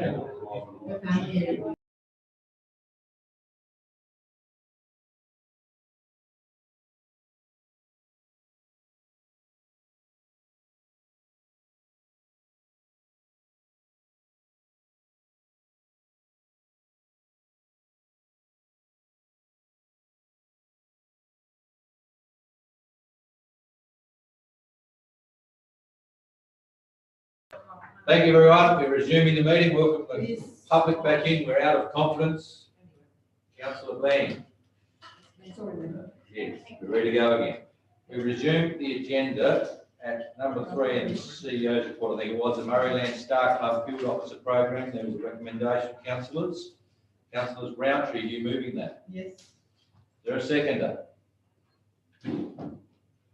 Councillor Yance, thank you. Councillor Roundtree, you wish to speak to this? Originally, I was a little dubious about this one, and then I read all the good it did and how much money it's brought in for our clubs, and thought, yes, I think we really haven't got an option but to continue to support it. So, I think it's a great thing, and I thoroughly support it. Thank you, Mr. Mayor. Thank you. Councillor Arthur. I'd just like to ask the county elected members know how it actually works. We're voting on Sorry, what's the question? it. Right. Do we know how the Star Club works? Yeah, explain in the document. Very well. The amount of money that's been received there through grants has nothing to do with Star Club. That's because the club have got the parts of them organised it themselves. Star Club, and I like Mark, he's a great bloke, but I wonder about the value. If you look at the budget, the total budget is $129,000 for $8,000 being spent on pamphlets and that sort of thing. So virtually it's a bureaucracy job of $128,000 a year. And some of the announcements that are put out, the bowling club got $3,000. There is a rolling grant with the Office of Recreation and Sport you put in, and when your name comes up the top, you get the $3,000. You just keep putting it in until the name comes up the top. So, and as far as, the peak, go and ask the peak netball club how much help they got from Star Club. None. Because all those grants were all done without assistance of Star Club. Star Club helped them become a Star Club member, but after that, nothing happens. So I just think that it really does need looking at in the factors. $120,000 just been spent in overheads for around $90,000. I'm one of those people that I like to see something on the ground, whether something's somewhere else. Through you, Mr. Mayor, I would say that I've also had some criticism of feedback in my own area in that there's not active engagement currently with the clubs. And I know we've been through an interesting time, but it appears to be probably prior to that. They get certainly had some support reading the report, but no proactive would be the word I would be saying, and that would be encouraged. Okay. So, best I understand, this process is that by becoming a Star Club in this format, you're more likely to receive a grant. And in terms of governance, and I think we know very much about the governance of our sporting clubs, governance, and some forward planning in that, and given where we're at in COVID, this 4 days ago, coming out of COVID is going to be hard for a lot of clubs. I think one was that clubs that have been through governance, the better way you I take on board you're saying about the process that you should then follow up set them up. one was you that people start below. The reality is people move on. Yeah. Clubs, and they need more support. Revisit. That would be my.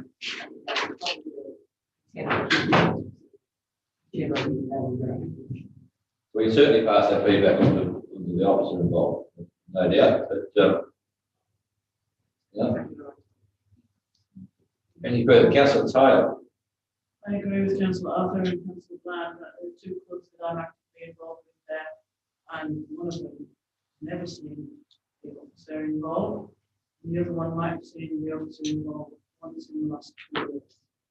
So, you know, it worries me that it's a role and contribution, and it's all well and good to say that, you know, clubs could benefit by, you know, getting the grant money because they're a member of the staff club. Really? I mean, that's not value for money, and maybe it just needs revisiting. Small. Councillor Hill. Yeah, and you get to a point in our district where the clubs that can go through the process we've already gone through to achieve it, and those that were never going to be able to achieve it wouldn't. So you pick up a Amway scheme, you will get to a saturation point on clubs. Then what? Do you still have another 2 years of a contract to go to what? Do no more clubs in this district because we all clubs have done it, or the ones that were trying to do it? We can't be, little ones can't be to do it. Noting some concerns. So, we've already, in the budget currently, this is already allocated for. The process is that this report is to give support for ongoing, because in terms of the relationship with state government, that support needs to be highlighted. It doesn't commit us to anything, but we'll still have to come back to you at the budget process time to get the endorsement of whether we continue to contribute or not.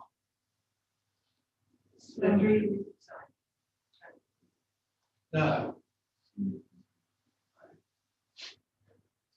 Sorry, through you, man. There's a new round of grants, obviously, that have just been released. And I'm just curious, has the officer contacted the council in order to help? Is there any club applications for those grants, rather than the other way around? The council contacting the officer. So to you, Mayor, I can't answer that directly, but I know that our community officer, Kelly, and the state club person have very regular contact. That's land. I think it was about to say that. Councillors, there's a recommendation. There's no further debate. Mr. Mayor, can I just move that this one on the table so we get more information on how this actually going to be run from now on? Because once you Adjourn the item. Councillor, you're working a formal motion. sorry, To adjourn the item. That's the word we need. yeah, adjourn the item. Until the first item next business. Wants to adjourn the item. And to get some further information on how it's going to run. Formal motion. If you Formal read motion, the- formal motion doesn't have all. So further information is forthcoming at the next meeting. Is that what you're saying, councillor? on the board planning for the startup. Okay, formal motion. To you, Mayor, there was a full report to council at the last meeting, or the one before, from the state club. Yeah, that's the monthly, quarterly. No, for the year, I think it was the annual. I'm going to truncate this real quickly. If you open the one a second, there's formal motion. No. No, well, you can't speak. Is there a second for his formal motion? There's no seconder. We'll simply move on and debate. You're seconding, councillor Glenn. Thank you.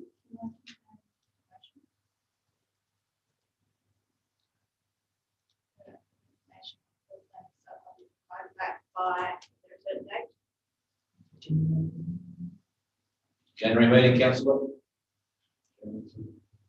January meeting, when you want to adjourn to? Yeah. Yes. Just, they No, stop. I don't know. No, it's a formal motion. I'm going to put the motion, formal motion. We'll defer this debate. All those in favour? Those against?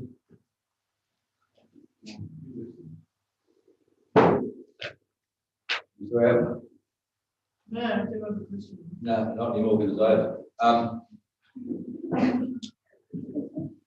So, sorry, Ashley, 8 councillors except me voted in favour of the formal motion, so it is adjourned till January, with my understanding. Thank you. Move to the next item.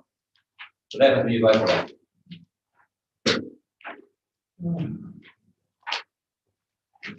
Next item will be, we'll find it.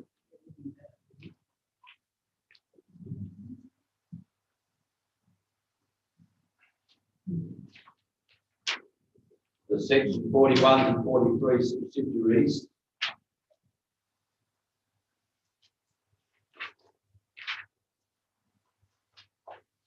Number one, the Huron Infrastructure and Assets Committee minutes of the 27th of October. Is someone move to receive of those minutes? Councillor Bland, Councillor Harper. Any debate? Just receiving them, please. So, Councillor Qualman. Yeah, just a couple of questions on the minutes here. Mr. Mayor, part 2 minute action list. Councillor Qualman requested an update on motion without notice 6.1 Parliament Bend Train Playground Boundary Fence raised at the last Huron Infrastructure and Assets meeting on 28th of July. The Chief Executive Officer advised that council will ensure that this is captured in the council action list. Now, there's nothing on the INA action list, and still nothing on the council action list. So I just asked the question, where is that motion?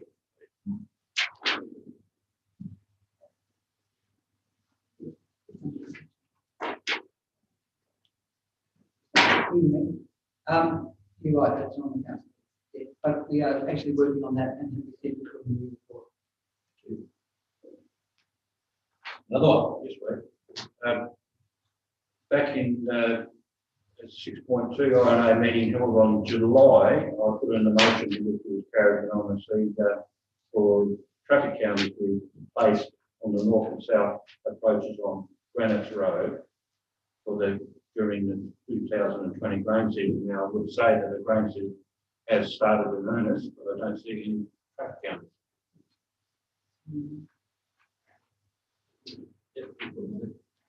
Pretty dangerous moment to go out. So that will be action. Anyone else?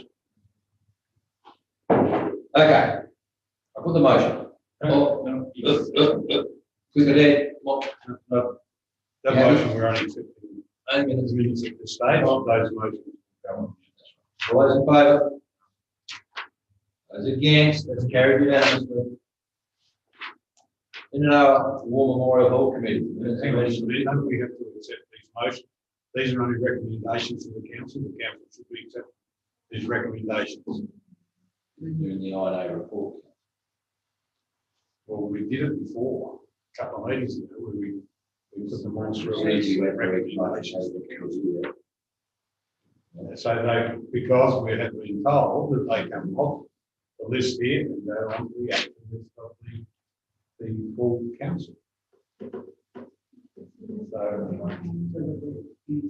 All of them gone into the INA report this month. okay. I'm asking. Well, now may I make a comment on that, sir, because of the fact that I was going to talk before. Anyone who read these minutes would know nothing about what's happening. If you read the agenda and the minutes, there is no information in a lot of these motions. Now, I've already had a couple of phone calls. I think it's Bond has too, about people who hang on. What's this bulk fuel supply presentation? What's the plant and machinery maintenance budget? What was the other one? The sewer road program. What sewer roads are you doing? How much is spending? But there's no information in here whatsoever. Now, I did speak to a couple of the officers about this. Well, I know it was very late last week, so I probably didn't get time to change it. But if you've got minutes and you've got agenda, you've got to have some information. So, Councillor, you're referring to that there's not a sort of a click here process of reading the report. Yeah, well, That well, way- they're not there. Well, And they're not in the agenda, and they're not in the minutes.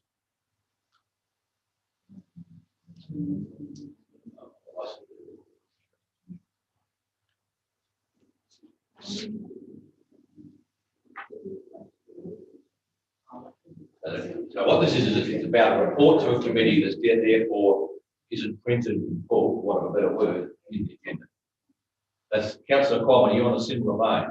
Yes, thank you, Mr. Mayor. And thank you, Councillor Arthur, because I did get a phone call from a high rate payer just recently, not long ago. And he actually did a deputation back in March on this very issue topic regarding lack of information not being defined enough. And he raised that, and it was on Stephen Patrick. And he was concerned that because even though he was reassured, the council was getting emails, but he doesn't want emails. He's going down the vein, there should be more in the writing on the agenda or the minutes in the first place. That was his concern, and that's my concern is there lacks information. But I'm noting the government's issue here about reporting of committee meetings in effect to the public agenda. Is that another this debate? Well, look, one question was asked, the Silver Road program. The agenda had 7 road or whatever it was, no dollars, no kilometres, no anything. The minutes had said that we approved the list of roads for recommendation, no dollars, no Ks. They want to know how many Ks have been done. I know how many dollars they're being spent on sewer roads and rural sewer roads. So There's no information. So, right. So I take on board there's a governance issue of not enough information for people to make a decision. That's the first one. I don't see anything else in mind. There are some reports in that later officer's report we can deal with in a minute around those stuff. But the general discussion is not enough of the background information available to the public. Is that the long and the short of it? I can read in the reports things like the issue of the drain down by Queen Street, photos in it. Right, I'm going to, that's been carried, so I'm just going to take on board what you said a minute ago. We can't really do anything else with that at the moment. We iron A. And just, Mr. Mayor, can I question for the CEO? 15 bulk supply presentation. It was said estimated savings of $20,000. How does that come about? So, Councillor, I think 170,000 litres of diesel, that's only a 7 litre. that was a report to the committee. So the question is what was shown on the board that day, whether that should be displayed what funds. That's one of the issues I'm probably having in my head. It goes into confidence for sure. Well, perhaps we. Can you remember what was up on that screen? Yeah, I can. I can remember quite clearly. Most fuel suppliers are 5 cents cheaper than their current supply. That's what I remember. That's what I remember real clearly. Well, and any other it's charges. 5 cents cheaper than using 170,000. Yeah, but that didn't include any one-off drop-off. And the other thing was part of that question is what do we pay now? Well, as you know, if you're appointed, waiting on the paying. And how much does LPA procurement charge us for all these things they're doing? You know, they don't look for nothing. With all due respect, council, they probably should be questions at the INA committee room presentation. Yeah. We can redo the presentation here, but I don't have any of that information on now. Yeah, but we had a presentation up there, but we haven't got it in. No, So why? because that was basically their commission comments things there. It's not in the public domain generally when you compare different contractors in terms of that. That was quite sensitive information. But if it's in confidence, we should go into the minutes in confidence. The minutes are just a record of what, of the decision, not of the discussion. Question would be around whether a report to a committee is publicly available. Yes, and that one wouldn't be. That one may not be for that reason. Well, it goes in confidence. Perhaps we should. Commercial confidence. Wouldn't it be a confidential agenda? Sure. Yeah, can committee. Okay, we take on board what you're saying. So we've got 2 committees and we need to, well aware, we need to sort out the process from them to this organisation as a full board. Well aware there's some rocky road there. I'm going to move on to number 2, the War Memorial Hall Committee of Tintinara. Over. Thank you, Councillor Round. I have a question. Yeah, well, just a second. Councillor Hill, right? Your question, Councillor Round, is. So, and this relates to the question I had put in my question, notice it didn't get up, which is for next time. We are receiving the minutes of the full committee meeting. I note that their recommendations to council are to purchase a new blower, long-term consideration of updated kitchen product, review of the possibility of Clark recognising the spirit of Julia Davis. How does that information make it into a system or in our information into any system where that is then, how does this come back to elected members? How do we track this information? I'm really confused with the process that 41 is followed. So we, over the last couple of months, we've been looking at the process and don't think it's probably as effective as it can be. And so we will be working over the next probably couple of weeks to make sure that it is exposed. So what we currently do now is when those requests come up, they get transferred to a particular office to look at. We realise that we're not very good at these closing the loop with the actual committee involved or with even elected members. So yeah, there is a gap there in our process. So that will be finished. And sometimes what the committee requests, whether it be not financially available or not be able to happen for a variety of reasons. And I think at that point, sometimes the committee doesn't receive that information timely.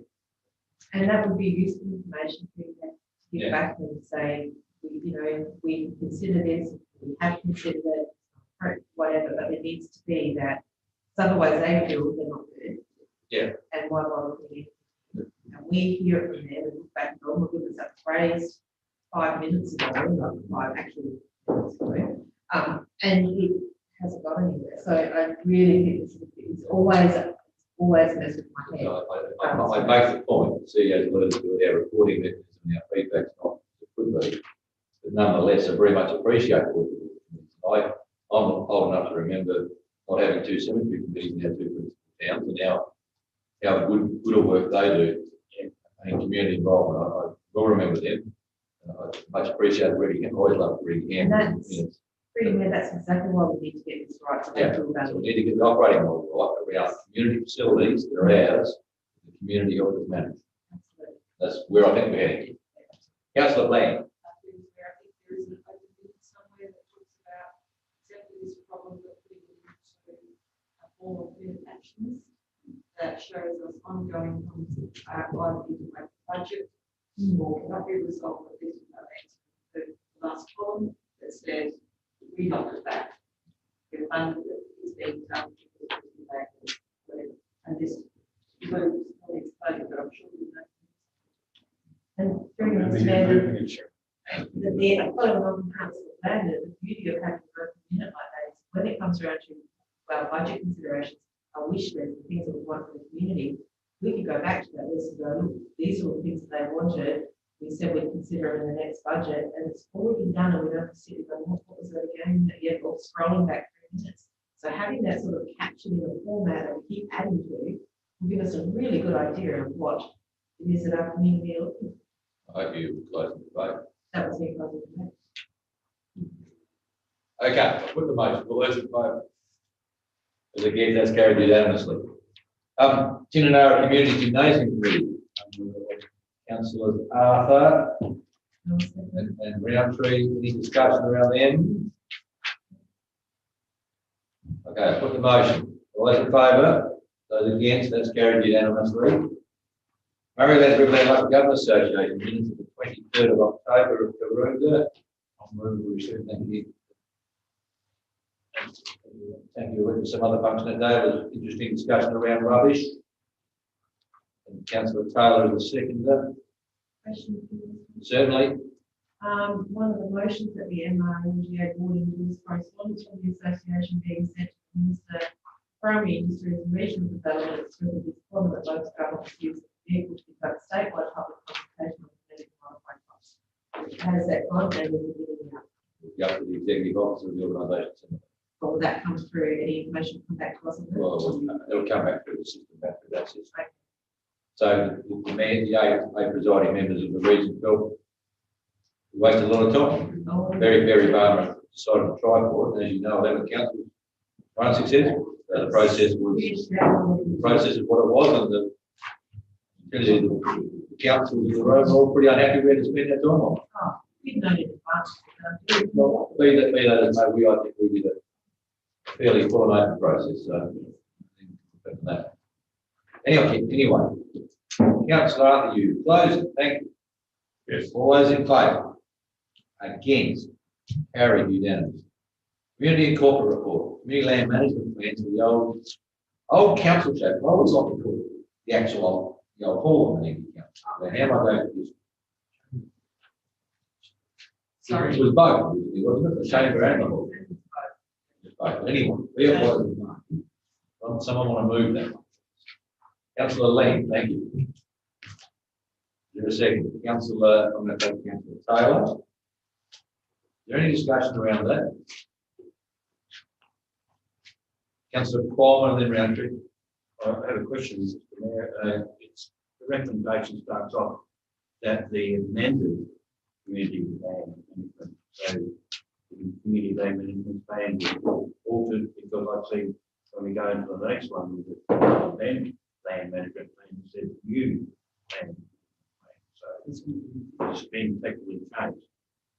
So you measure, this is the this is the existing one that needed amending, and the other one is the new one that didn't exist. It's correct. Thank you. Councillor Taylor, then round three. Through you, Matt, so the two interested parties are the SDS and Coorong Cottage Industry. Under the, given that Justin's just given us a presentation on the differences, is the SDS recognized as a financially, The state company. so would they be charged peppercorn rates or a? I would imagine, councillor, that along with the CFS, let me imagine, they were the right to occupy buildings that council on Peppercorn leased to Cramp. And you will find with the Tailem, what's now the old Tailem Fire Station, and ours.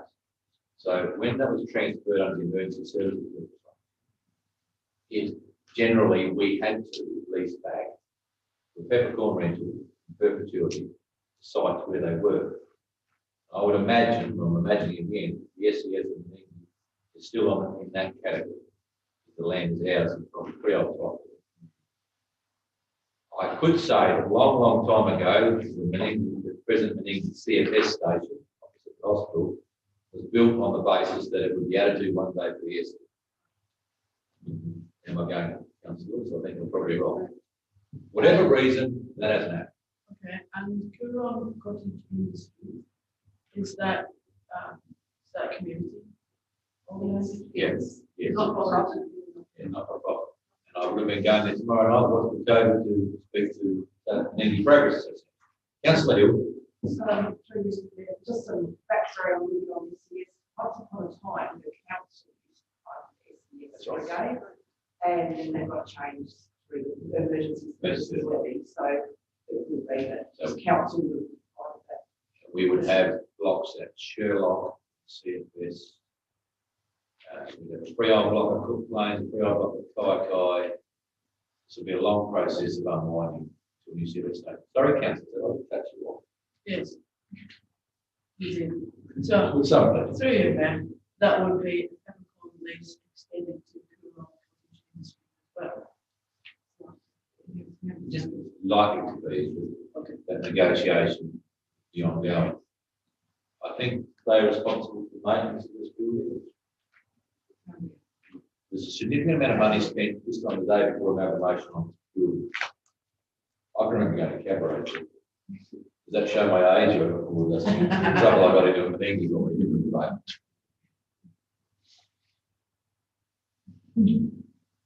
Not so much mirth, please.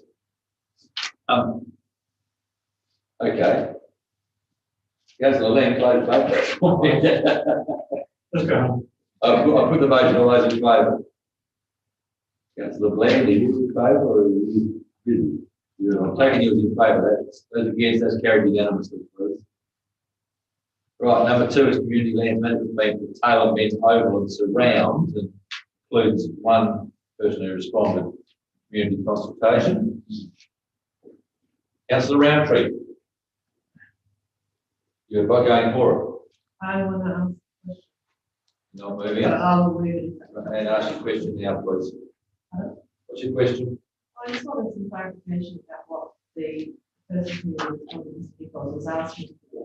Because my reading of his letter suggests that all he was really asking for was some kind of performance targets, that they would be the same for council as it was for LEC, i.e. marginal height, both to maintain high standard and well maintained. What the councils have to be well maintained, they have to be high standard. Wouldn't it just be logical to make the conditions are the same?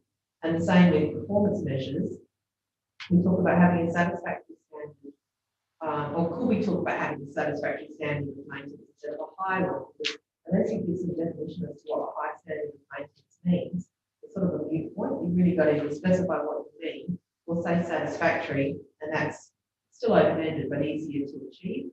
So I think the crux of his letter was more asking about what's the first propaganda rather than anything else, really.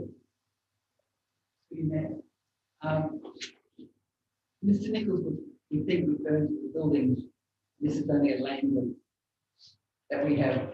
So it's only the land that we would be in the buildings to the extent that there was some dilapidation or anything, just like any other building in town. But generally, that would only be on a couple of year basis or complaint-based approach. We would have the expectation that they would have a well-maintained building, but not a high standard one. That's entirely up to the leasing of the land.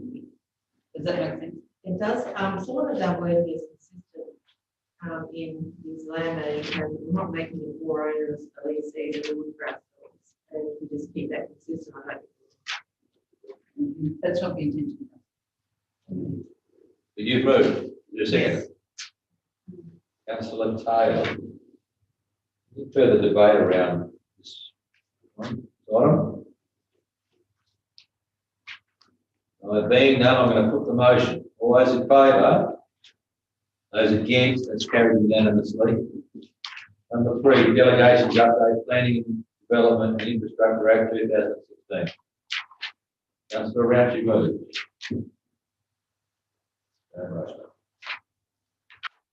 You're a second, anyway.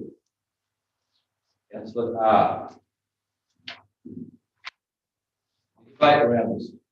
We'll be counted. Okay, we'll put that motion very quickly. All those in favour?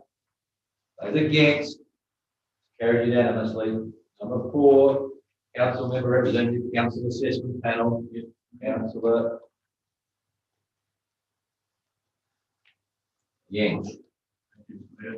I'd like to nominate Councillor Bill, the primary person, and Councillor Black as the deputy. So second.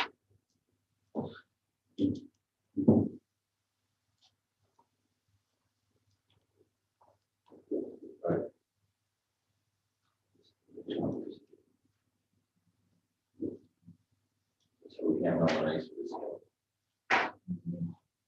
So I'm going to want to motion.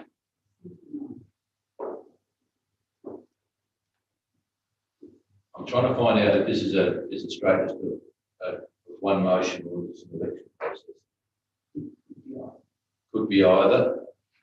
On that basis, I'm going to ask if there's other nominations. Councillor Roundtree, sorry. Yeah, I would like to nominate Councillor Coleman, the first position with Councillor Gill as the deputy. Is there a second?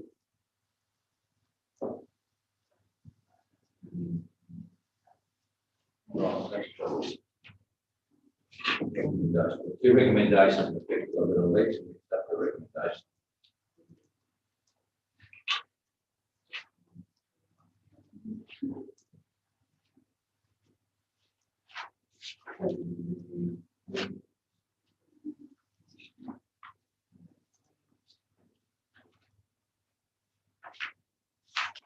way you wish the vote to happen is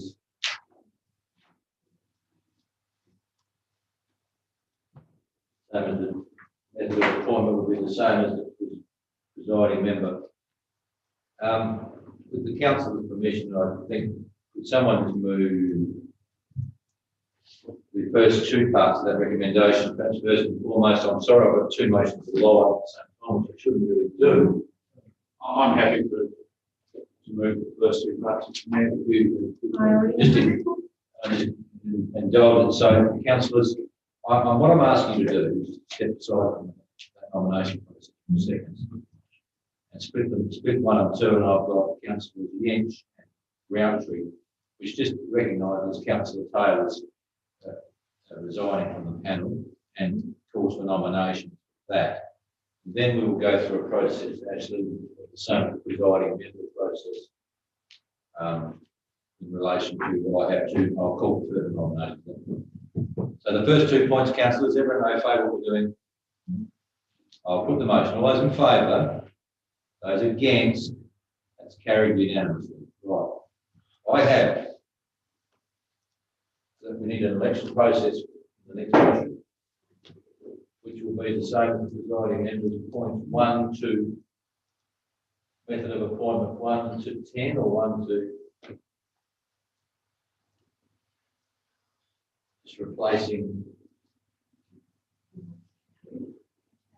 the number 7. Ashley, the chief executive officer, will be. I don't know. I'm a voter, so I don't want to be the turning officer. Sorry. The CEO. Yeah, I'm a voter on this one. So it's basically outlining an election process, which is the same as the presiding member was done this morning, except it would be a show of hands. Is that right? Mr. Mayor, do all of those people. We'll find that out in a minute. I want to get the process. Sorry, we should have done this differently. But anyway, doesn't matter. Sorry, so we're going to change this. Yeah, I think it is. I see there's no position, no reason to not. It's just the position of the panel members, really. Yes, I would do that. Yes, I would be indicating that I would call for panel members first. That for the appointed panel delegate, the delegate or a member of council, the primary delegate, and the secondary, and then the proxy delegate would be the second motion. See whether we do this.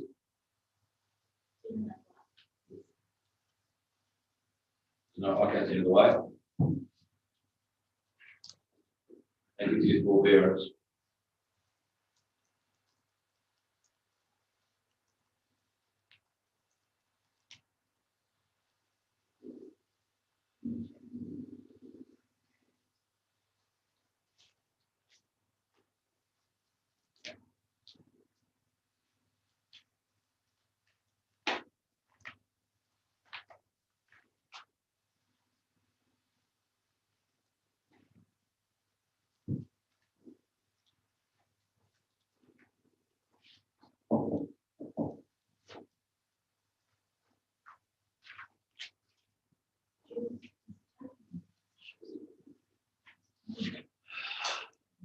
Yeah.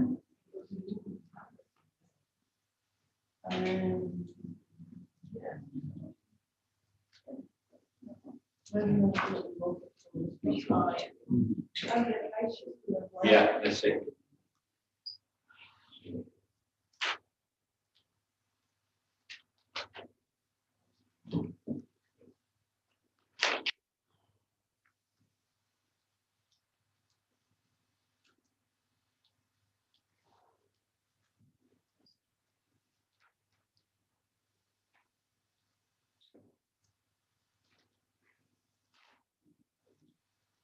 Councillors happy with that process?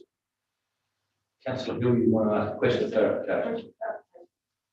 Are we calling for the member representative first and then calling The the proxy. vote on the proxy second, or is it for the person who comes second? No. Or that No. two separate? Two separate elections. I think the only fair way to do it.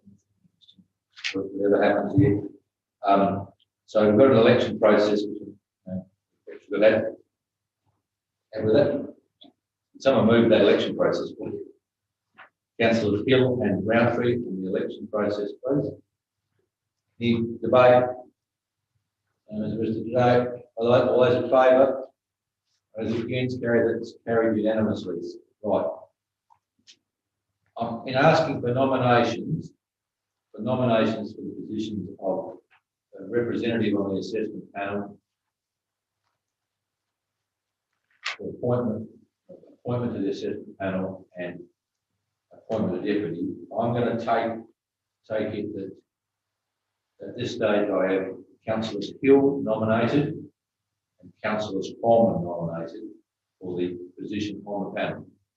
Is there any further nominations?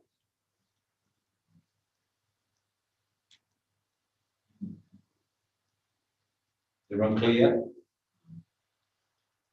Nominations for the elected member on the panel. Replacing you, Councillor. Was first of all, councillor Hill and No, the two people who have been nominated for this position are Councillors Hill and Councillor Coleman. Is that correct? The primary position. The primary position. It is clear. Primary position. Whoever wins this gets to go to the panel. Whoever doesn't, Go to deputy. can go to the panel. Sit in the visitor's chair.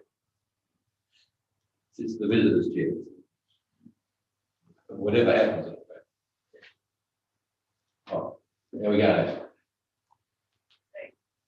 from the floor. So we've got councillor Yance nominated councillor Hill and seconded by councillor Lang. Yeah, that's fine.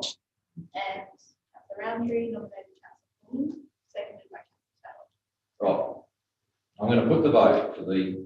Ask to accept it. Good point. I did ask. So I'll ask you first, Councillor Hill. Okay, I will decline the. Thank you, but I'm not sure. Councillor Coleman. Yeah, I'll say. So thank you, Councillor Coleman.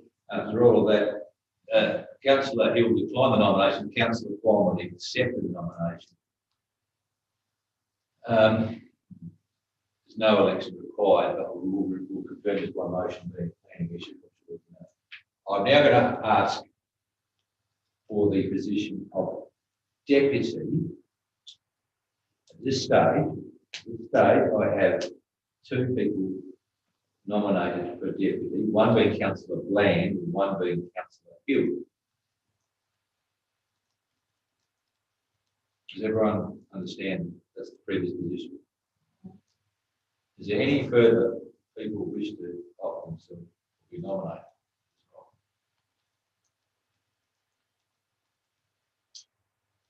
Okay. I'm about to ask you, Councillor Bland, do you?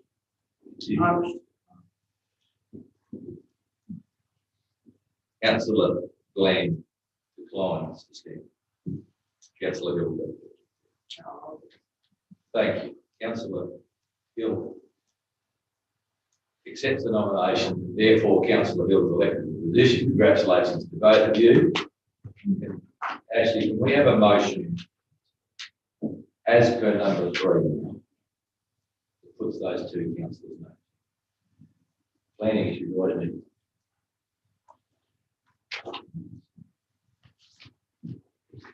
In a governance section of the CEO, we need to discuss the election process of all internally, so that we don't have to go through it.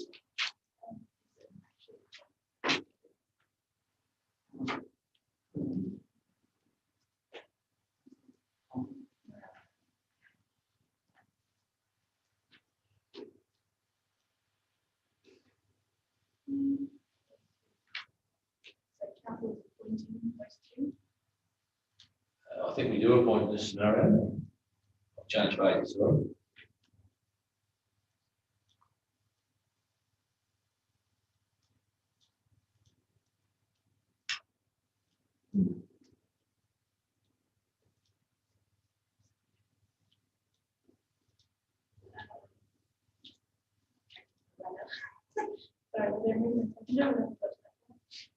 Not yet.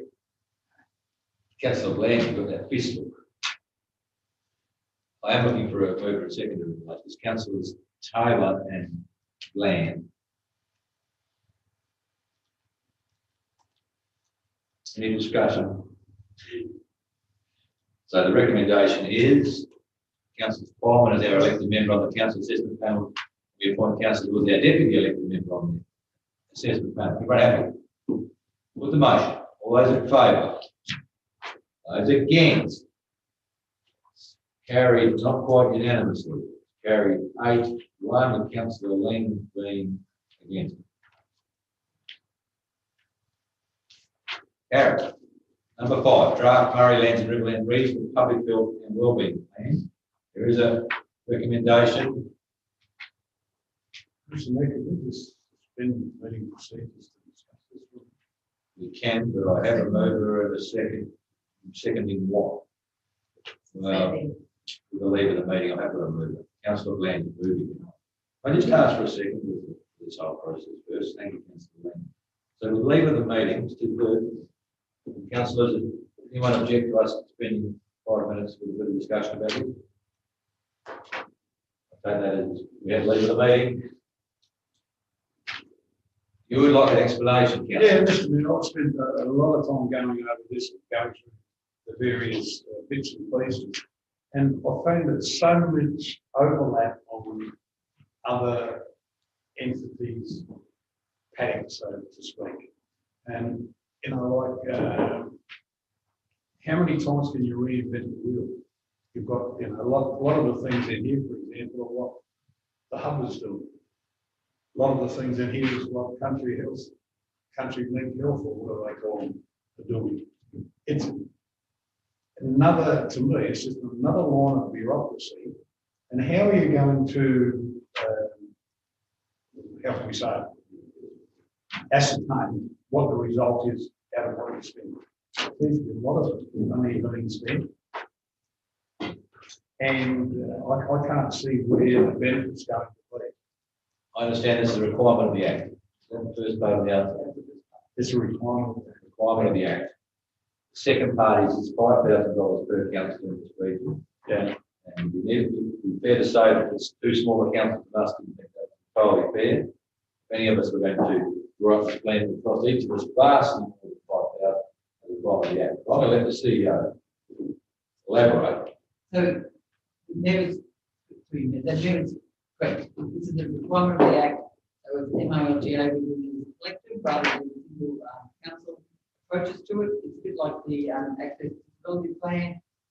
Each council is required to do it, but because the impost on a small council such as ours would be much more than $5,000, that was a motion of the board to accept that.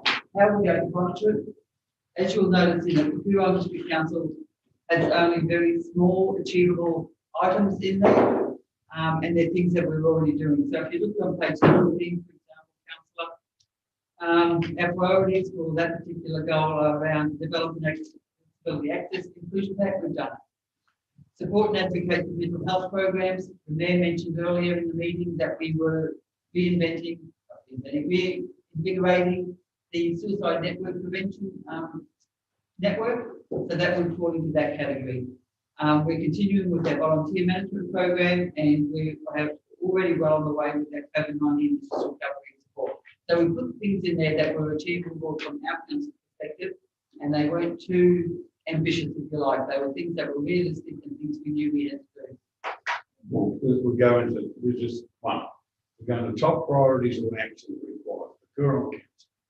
Continue to educate and build resilience among rural communities and industries on the impacts of climate variables. What page you on, Councillor? 272 on the side bit. Oh, page 18.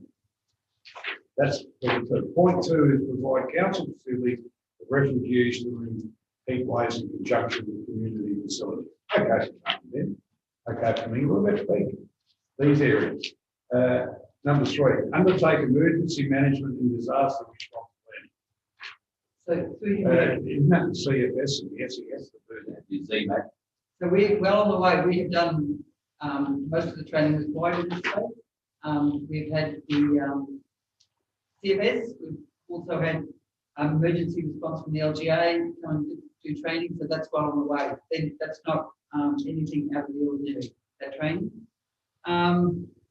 There's Tatiara and Coorong local action plan. We're already doing, and the installation of solar panels we're already doing.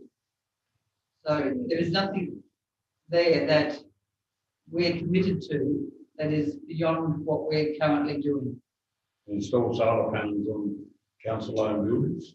So that was a motion of councillor Jules. Yeah, that's two buildings, not a building. Yeah.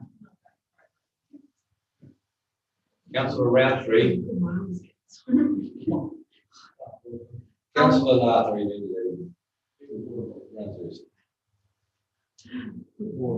Can I? come on. No, I know the day's getting long. Five So days, I think all of the things during the CEO, I think all the things you just outlined almost support what council is saying. These are things identified by the team, and we're already doing it. So why do we need to pay someone a lot of money to tell us how to do what we're already doing? some had filled. But then maybe we need to drop off something else, because are we at risk of being over committee? Like there seems to be committees for everything, like Well, we just don't have a choice. I mean, we can do it ourselves, it costs a lot more. we're doing it anyway. All of those things Yeah, are yeah, that we're yeah, doing but anyway. nonetheless, the government requires that we have a plan to do it. So this is all of this is only just about writing the plan to do what we're already doing. I'm not arguing with you, just telling you that the government requires us. Perhaps we get Councillor Blaine, I think you've had a long involvement in this area. Yes. 2019-24 when they reviewed that.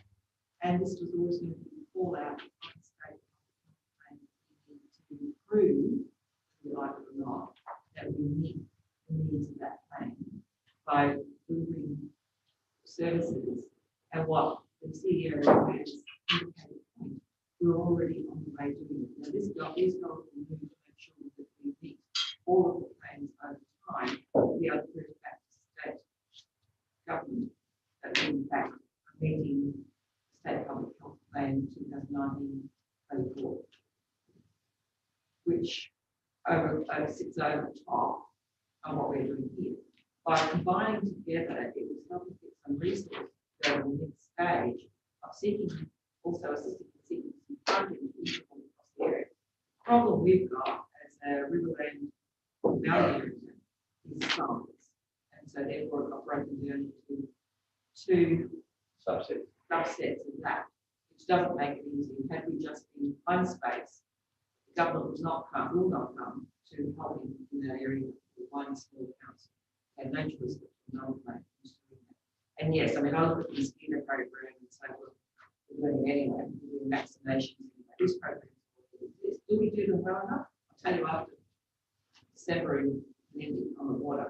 But you know, in reality, we are doing all of this stuff anyway. But it should be inclusive in everything we do, whether it be infrastructure, whether it be social health and welfare. We should be considering each one of these steps as we go. And I think that's part of changing the way we're thinking. We don't build a good path without considering, you know, what is it? I don't know, 8 to 8. Get through. You know, 8-month-old can use it, an 8-year-old can use it, an 80-year-old can use it. We build a good path. Speeding. Just sorry, councillor, that is exactly right. And the other thing that it focuses on, if you think of that young woman's presentation before about the youth in Melbourne, then it draws you back to saying, well, we have some responsibilities under that. And again, it's that connection to this type of plan. Now, whether you agree or not that if you put together a plan for something you already do, it's probably an academic question because we have a requirement under the law to do it. Through Mr. Mayor, why do we even have to vote on if it's no statutory or policy? No, I didn't have to, this was the information. This didn't have to go to Okay. council. So it didn't need to be voted on then. Sorry, that's where the confusion came, that we had an option. And I think that if I just want people with a bit more background, some of this, when we first started talking about it as a region, and some said, most of the small councils want to go for that.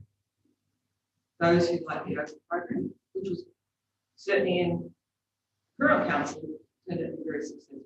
The school was involved in a whole range of change over time. The big issue with having change over time is having ongoing funding.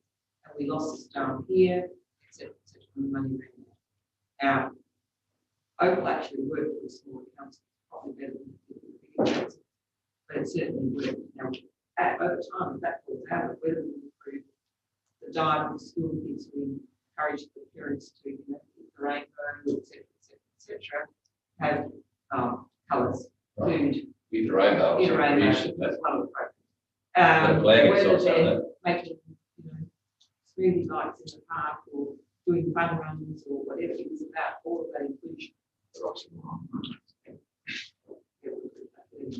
But it is about all that inclusion and trying to do that. Now, we were happy with that simplified version of that, having that and giving all of the small communities from Salt Creek to Tanara, Ralph,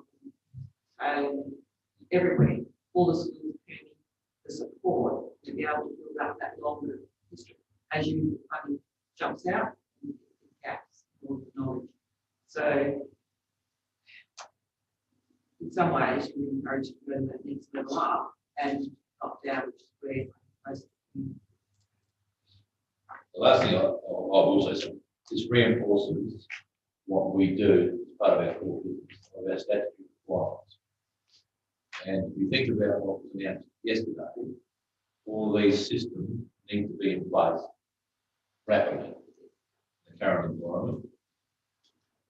Whether I went through the health system this week, not my personal father, the system works, it's set up, and people unfortunately have lots of meetings in the background and make it.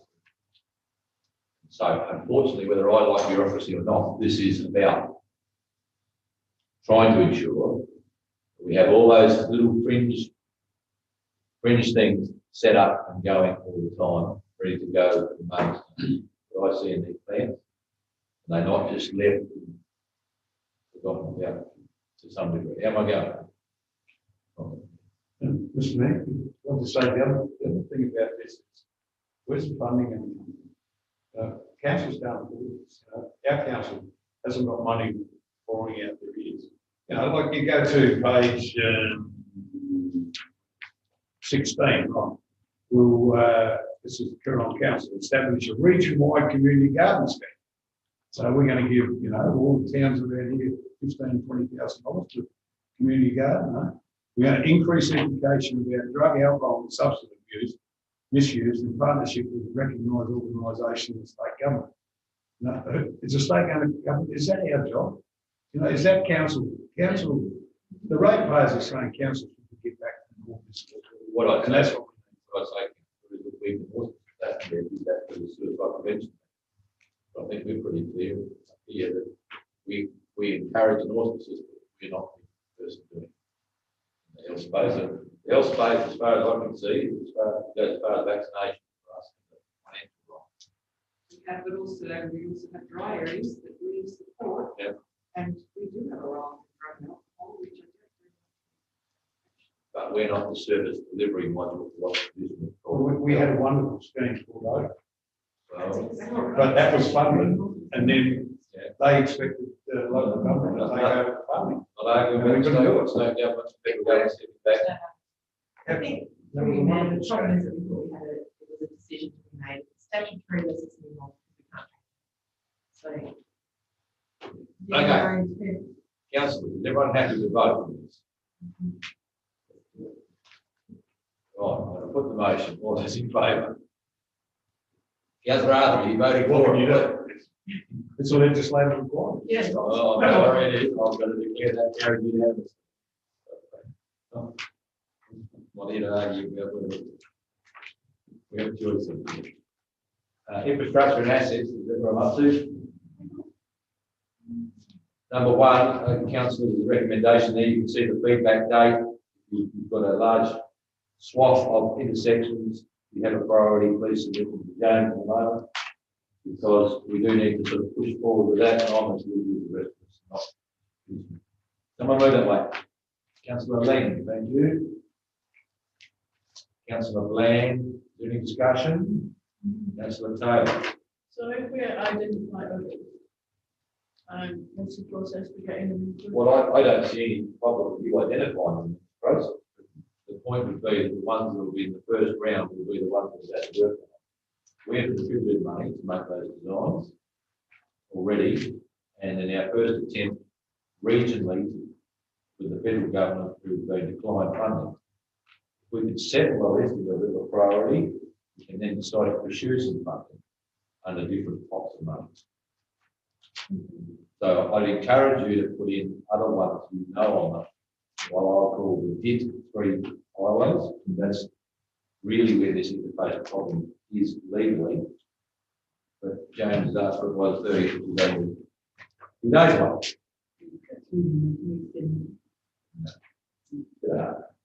Not maybe good. The CEO wants to extend the date, and I think he's going to extend it for quite a few months. Sorry, Councillor Carr. Well, I'm just curious because obviously I'm going to put in Passenger Spirits Road because it's used by, Yes, we've got Sandra. Garden Grove using the soundtrack, their bagels, and we've got Richard with onions. So, and they heavily do. And I just, that's Crownland oversight, isn't it? Yeah, so perhaps the best way is every council to think about the junctions on Prince's Dukes and Murray Highway that I think are dangerous. If they're not in that list, add them. Yeah. We will be focusing in the initial stage on probably the priorities for the 3 highways in the list. We tried. I still don't know where we've ended up with the Prince's Highway project, putting 4 on that highway on there. They did decide that was just not in their realm. No, my love did. Hello. This is also a freight movement. And then you and count. And so when you assess, I'll give the Princess Highway the Placid Estates Road, but you know why the 9-mile roads not in it, Crosby Road is not me. But for whatever reason, back some years ago, the priorities were set by someone. So perhaps we do it as two-phase. Address what's in there, what you think is important, and then perhaps put forward others you think are worthy and good. It does address one. Yeah. It addresses things from. And Crosby Road would be a long section. Yeah. Okay. I've got a motion. Any other debate? Put the motion. All those in favour? Those against? Carried unanimously. Road hierarchy review, once again, councillors can we? We are listed. Of what we think's not satisfactory.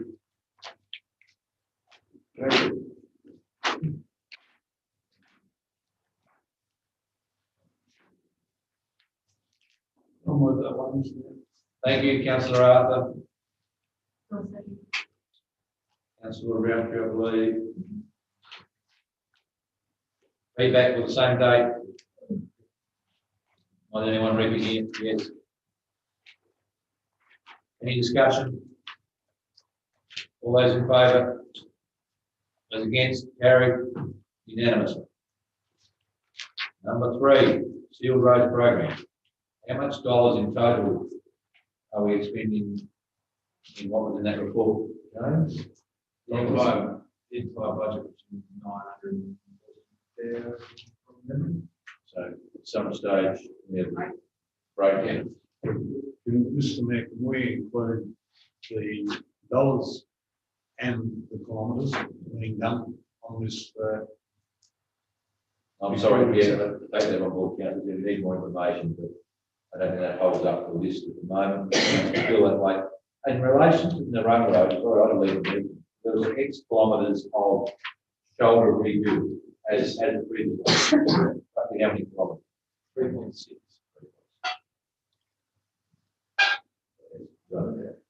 Councillor Roundtree. Two questions. Which towns are Homestead Road, Forward and Northcote? Indenara. Secondly, where the Turret Well Road, now this is not already done. With 3 holes, lead it down. And there's a small section straight up the highway, basically along the township boundary. There's also a section from Pasco Road North that's stripping all up that. The straight north section that cracking steel pipe, yes, but it needs to be. One last question, James. Have you seen Tynan Road, which has got buckles in the buckling in the bitumen? Yes, yes. Yeah. And I might add, that got two councillors, I'm sorry. Yes, for those that have actually been making patch. Yeah. With the view that they will attract capital to the union in the next year or so. So they'll be patched together, it's a critical point, because they are quite localised and small. We patch them and maintain until the greater piece of the road is capital. I might add that council has yet to decide or see the criteria around the second round of local proposed community infrastructure Yes. But we dynamics. you get the one from the state government, last night. That one, yeah. The point I might make is that there's nothing stopping us in this, what I call the last financial federal money we've been allocated to spending that on roads or resitting on. So through there, we're coming back to you, a bit like we did first round, 750,000. We'll have a workshop around proposals and options, and then from that, with your feedback, we'll work out what we get for that 640. So we're coming back, I think, late November, maybe not next Tuesday, the Tuesday after. With a proposal around that very thing. Councillors Corman and Taylor. If you through the chair to James, Botanic Road, which is a bit of a problem child, so what are we doing with that? So we're collecting overall works program of other roads and attack that stage process. So this is allocating some money to target the worst area of the seal deterioration, but we've basically got 7.8 kilometres that need resealing and reformation of base with that. We can't do it all at once, but we're getting a document, doing a document that will say this section first, then this section, then this section. Councillor Attack it. indicated to the CEO, the discussion we put together right now, whether we should consider applying for SLEP funding. Yeah, we've made that, we started the conversation. Yeah. I'm well aware we received SLEP funding to build it.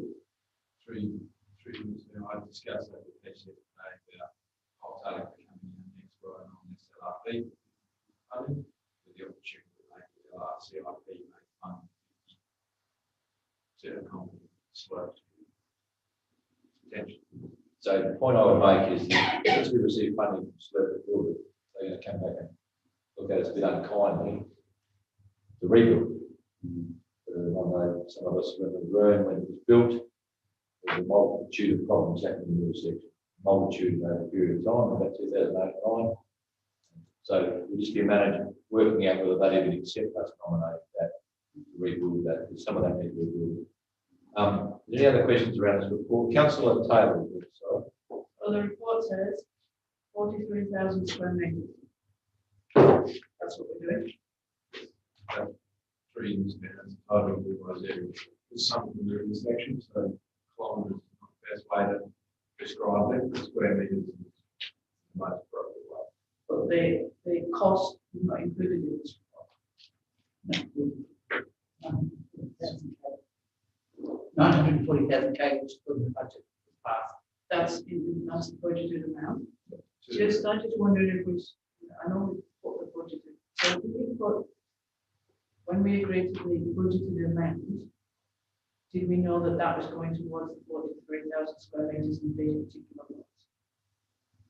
I hope so. We would have worked out, it may not be quite those number of roads or those roads, but in terms of the analysis, we're at 940, we can get the 43,000 and these are the top priorities.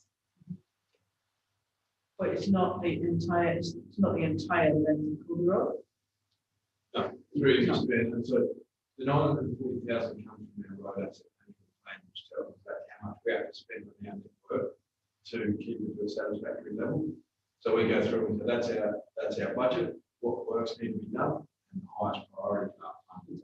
So there's a list of roads that sit below these list of roads that are unfunded and in our opinion need to be done, but we don't have the funding to achieve those. So these are the highest priority that sit in that 940,000 that our road asset management plan tells us to spend. So because I'm a visual person, I'd like to see which bits this represents. And, you know, so that I can see exactly what we're looking at. Colour map again, James. Yes, 3 of us. Each of those roads has a start and a finishing point, and a square meter areas linked with, and a price associated with it. However, it's not included in this document, but that is in our document for our planning. So I know Trolley Road, for example, is 180 metres north of the railway line, addressing that pavement issue we're having on that sharp bed, and it is costing X. So we have that information. So can the councillors get access to that? Just so we see what we're looking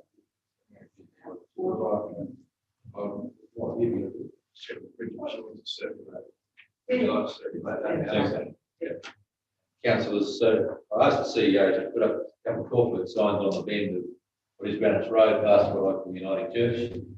You got me, Ben. Work scheduled for 2021. That sounds like we're putting some political pressure on the chamber to approve the change. Prove it. It probably is. I figure that the people that complain about it will at least interview them. Start complaints and. Well, I know, well, unfortunately, this week, next week, and next week, it's the wrong time to be doing it up. And James doing a little bit more work as per the committee minutes on alternative crane proposal there. But the point would be, we sometimes don't inform the public in a very direct sense by something they can look at and read as they bump. Yeah. And I figure 2021 means we could do it in the next one interview. Sounds good. Well, I've still got a motion, but no one's moved a second yet. People are yawning, Councillor Bland, Ramsey. Any further discussion? With the figures included, Yes. so the people, the ratepayers just know how much we are spending and how much we are. That's what you mean, that's, it's already visible in the budget. And it would look to a total cost of approximately 940,000. Everyone happy?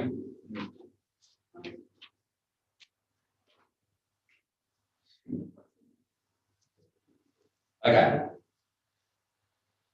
I'm going to put the motion. All those in favour? Those against? Carried unanimously. Item number 4. Parliament public toilets. James, you want to add to what the first design was in terms of what We went to the last committee meeting, had a discussion around the location, which we will circulate out in session 2 possible locations to choose from based on discussion with the committee. We also discussed installing hand basins in every individual toilet, which we will go ahead with. There's a variation to that, but that is deemed acceptable. There was also a request to put a service duct on the rear of the building and have all the pipe work concealed behind the wall. That will not be going ahead, not deemed feasible. It was in excess of 30 grand to put that in there and change the system so that it's still behind the wall. They are complete with stainless steel units, so they're widely used in public toilets that are unmanned, and vandalism doesn't seem to be much of an issue. So from those key discussions, the only outstanding item is the general consensus of where they're located. And the 2 options that were discussed in the INA committee have been presented in the minutes, so that's what we would like to action. Council questions? I've got a question from there and then you, Councillor. So the question is, what are we doing with the pad where the existing toilets are? Are we taking the whole thing out, or are we just leveling it? That's the intention, is that it will be removed completely and reinstated. As grass? Not likely grass, likely paved areas that be utilised for the big setting. Thank you, Councillor. I think we don't need to make a decision on that today. No, what I need to make a decision on today is the location of the toilet block, so I can submit the development application. So I'm going to take this in 2 parts, Councillor. Is Councillor initially happy or otherwise that the further alterations to design a circulated council recommendation? Yes, Councillor. I've got 1, 2. Sorry, I've got Councillor Arthur. Yes. Mr. Mayor, I'd just like to to get this over and done with, you know. like, Yeah. the staff make a recommendation of where it's going to be.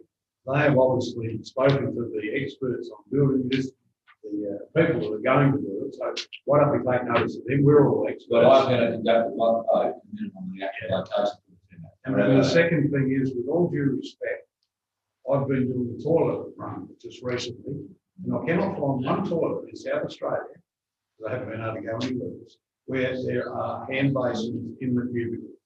They are all outside. Now, the extra expense of that has got to be pretty dear. Because talking to a plumber, it would not be a cheap job. Now, why do we have to be so different than anyone else in I Australia? can vote against that motion in a minute if you like. Councillor, I'm going to, as you know, Councillor Bland, and she was an advocate for this in the last process. So Lemon advocate, I think anyone who's just a little bit COVID, maybe we want to think about how some people catch things. It's not just me. My question though was, in fact, around the cost of the investment. I would like to know what they were, but I don't draw my comments that help. I'm just getting the exact figures, but it was around 67,000. I'll come back to it. for the And to additional answer hand bases. councillor Arthur's question, on Old Adelaide Road, the new sets that we put up there, Sorry, where? Old Adelaide Road, The White Hill White Hill. truck and water ones. Thank you. Two more councillors there. We'll start with Councillor Yanstow. Thank you, Mr. Mayor. Very quiet today, Councillor. No, I- Oh, no, It's very, listen, I still have concerns about location, Mr. Mayor. I know that the popular move is either B or C. I still believe they should be on the current location. And the reason being that where B and C will preclude any possible development in the tourism information or interpretive centre aspect. We are using the best ground for a toilet block, and it would be a shame to find in 5 years' time or whatever that we have an opportunity for tourist interpretation, and that the toilets are in the prime locations to where you want. I still am of the firm belief they should be on the existing site. It would be a cost in having temporary toilets there for a period of time whilst they were being constructed. I still think that's the best. Okay. No, your thoughts are noted. Better councillors, Roundtree, Taylor, and Coleman in that order. Thank you, Dan. My question for you to Councillor Lamb, I just need to get my head around this hand-based issue because from a logical perspective, go to the toilet, you wash your hands in the basin, touch the doorknob and leave. If the person before you has gone to the toilet, not washed their hands, touched the doorknob, you've now got their germs on your hand. However, the original format where you go to the toilet, open the door, walk out, wash your hands, your hands are clean at that point. I think what Councillor Bland has been trying to achieve is great, but it makes no logical sense in that you have the basin in the actual cubicle, you still, unless you can open the door with your knee, you can't get out. I'm going to help you out. It's all these doors. And I just one other thing, is the automatic doors, but it's another thing. Not automatic, it's all open out. Still, but you have to do this with your elbow. You're getting used to it, now, right? No, you're getting But used to the toilets that White Hill also don't have an outside area to wash your hands. It makes sense that they have the basins in the cubicle. We have an outside area to wash your hands. It makes perfect sense. I've spent far too much time. Guarantee, I can guarantee you. And where I've ended up is if this was, say a male female format with an area internally to the public access, and rightly or wrongly, this faces the South Road all the day. This side. People may have soiled their hands in the process. And then they would have to walk outside to unsoil their hands. They're over right, I'm just getting tidied up. That's where I've ended up with the Council of Land for the small additional cost, James, we got that around now? $7,070. And that's where all the plumbing money is spent that day. I think that's a reasonable halfway house to deal with the risk. I take on what you're saying, but if it was 2 separate, 2.5 or 3 separate rooms, I think I'd be with you. That's where I'm at the moment. Through you there, we're still going to need an outside toilet then because I'm going to have an issue with washing my hands and then touching that door handle. I will want a basin outside. No, go up, Councillor. No, well, I'm not been juggling. I'm No, just saying, there needs to be an outside place to wash your hands. Anyone Well, touching those doors. well, there will, unfortunately, Councillor Whiteley, there will be still. That's They- include as well as. So you're Well, not as the going off. existing, so you still have, you have an each way back, Councillor. I hope that- No, it does actually. Councillor Taylor. I need water. Sorry, go. Yeah, so I agree, you know, I don't want to be putting a door handle anywhere. There's no opportunity to wash my hands outside. However, I like obviously the Vision C makes more sense to me because it's backing onto the railway line, and as you drive down the road, you can see it's a toilet. So rather than getting right alongside it and then saying, oh, there's a toilet, oh, never mind, we'll just keep going. So, and it also provides that opportunity, which I hope is what we're still looking for, which is to have it blend with the facade of the railway station. So it gives that sort of illusion of a continuous building rather than turn it sideways and remain separate. And whilst I appreciate that turning it sideways puts it more in line with the car parking road, I think that trend would have it, you've got that huge tree there. So I just like the idea of it backing on the railway line. It makes better use of the space. I'm not quite so sure about, making the old toilet area keeps me busy. That's just because I know what's been there beforehand. I'm running out of time, Councillor. Too much jocularity. Councillor Qualman. Thank you, Mr. Mayor. I've been listening quite interested. I'm in the favour of having the toilet parallel back with the railway line set back, and also that frees up that area. Never know further down the track we might take out with that system sidewise to widen that parking area, which would be very handy come Christmas pageant time. And regarding the camp bases inside the cubicle, when I have trouble, I just get a handful of water and throw on the knob before I put my hand on it. Oh, my goodness.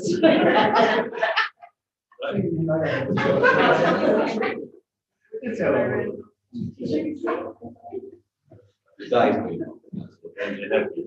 Okay.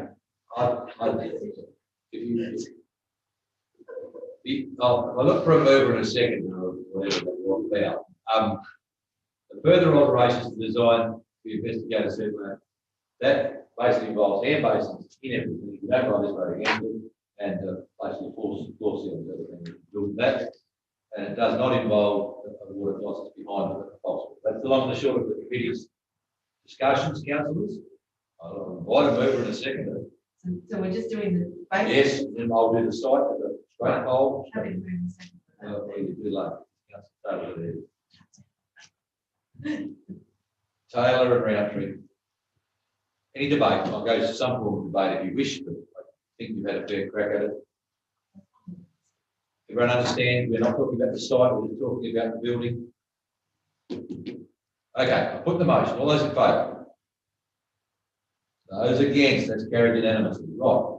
There is two sites proposed at this stage, and I take on Councillor Jensen's thoughts. My understanding from when we all visited it, and unfortunately we walked away for a while, is these were the two variants that seem most popular. I just want to take a straw poll rather than a motion at this stage to get it lined up. We've got version B or version C. Start with you, Councillor Hill. B and C, I've got sorry, I missed C. Councillor Yench. You're I've got no more either side. yes, I accept that. No, that's fine. It's a drawn vote. Interesting days. Councillor Roundtree. See, Right. Councillor Ling. My return answer of B, you've got to consider the prevailing wind conditions. And C, you're just creating a wood tunnel straight up past the hand basins. maybe guys. Fine. Councillor Arthur.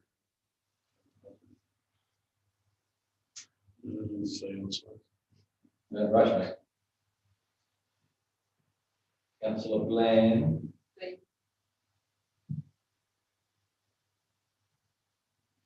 Councillor Taylor. See, Councillor Qualman. C. Councillor 2, 3, 4, 5, 6, 7, 8. Yes, sir. Councillor And Timothy. one. You're always quick on that, aren't you? I've put a lot for C. So on that basis, can someone move a motion that council's designated site for the parliamentarians be provision on site C, provision C, please. Councillors Taylor and Foreman.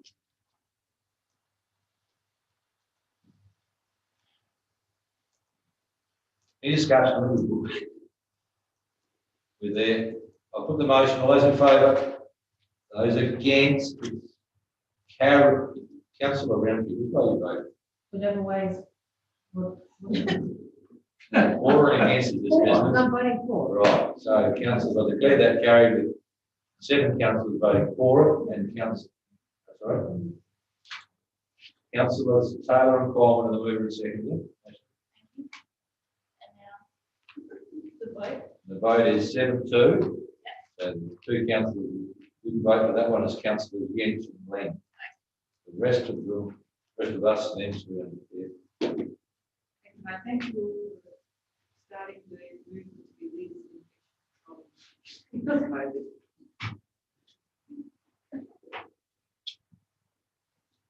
That completes the normal agenda item as an information document, councillors. Anyone wish to venture into that area? Councillor Coleman. Just briefly, page, community facilities where they say our role is to keep the parks and gardens around the area, which is fantastic. Well, as you're aware of it, and members, and I'll send out an email or tell the position of footpaths and down the tennis ground area. Farm abandoned, no doubt, around our region, and there is other property abandoned areas where prolific growth is unique here. What I just want to emphasise, and maybe the CEO can report back on this, what action probably next year is council taking to keep this excessive growth or get the law going down like the started spraying regrind. I'll take you up, Councillor Coleman. So just this week, and most of you have been sending emails about the growth around the place. Staff generally have been struggling to keep up with all of that at this time of the year. We appreciate. What we will do, we'll come back to you early next year with a weed management plan of how we be proactive and plan and what we actually spray and what we actually slash. I think we do too much of the lighter and not enough reformer. So we'll need a transition period probably as we move from the manual cutting of things to the spraying over say 12 months, but we'll come to you with plans next year. So that's definitely on the discussion board. Councillor Roundtree. Quick question, is Yavara Wall Road, Imali or Kaifai on the Wall Road update? It says it's Imali, but I'll put the darn Wall Road as Kaifai. Still been Cockeye on my. So I was like, And it goes a long way, councillor. It goes It does. through Netherton to almost into Jacob. it goes to my end. It's been recent. It took over us another name. That's 3 names. Reported it. Oh, Oh, well, and I thought there might have been something I didn't know. didn't know the rate of change. Any other councillors, any information documents? Mr. Mayor, I just want to read what Councillor Coleman said. Complaints yesterday from Colborough. If a fire went through there, Colborough would be gone. We're on the side of Pinamara. There's about 2 foot high grass there through the town. That is an area that the community's been considerably fine, taking out the old railway fences and cleaning up so council taxi station. But obviously they can get to it. And the other thing is, with our traffic counts, when were these put on, James? These ones that are recorded here now? So in the work, it says that they're placed 4 to 6 weeks and every month. Yeah, well, I'm just wondering where we haven't seen the traffic data for Woodswell Road, which was taken up about 2 months ago, we were there for a month. 2 months ago, we haven't been finished with the information from that one. We can never make sure that. And I know it was there because I drove over it. Only once 7 a days a week. We'll make sure that. So it'd be interesting to get that one. Information for it. Councillors, anything else?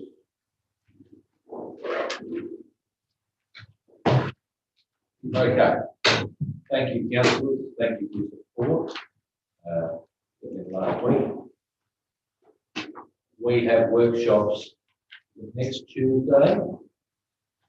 And I think the following volunteers are great as well, I think. Representation of you, there you go. The community is already reacting to this new COVID outbreak. Meetings I was due to go tomorrow, both been cancelled, so very unfortunate. I can go over it quickly from a Christmas point of view, and the reason not to have a Christmas parade is very sad, but that's the reality of the situation at the moment. Thank you. Close the meeting. I thought it was an interesting comment from Brian White. They were saying, the other Sealing this morning, they said that obviously from the south east, with the COVID outbreak in Nangwarra, they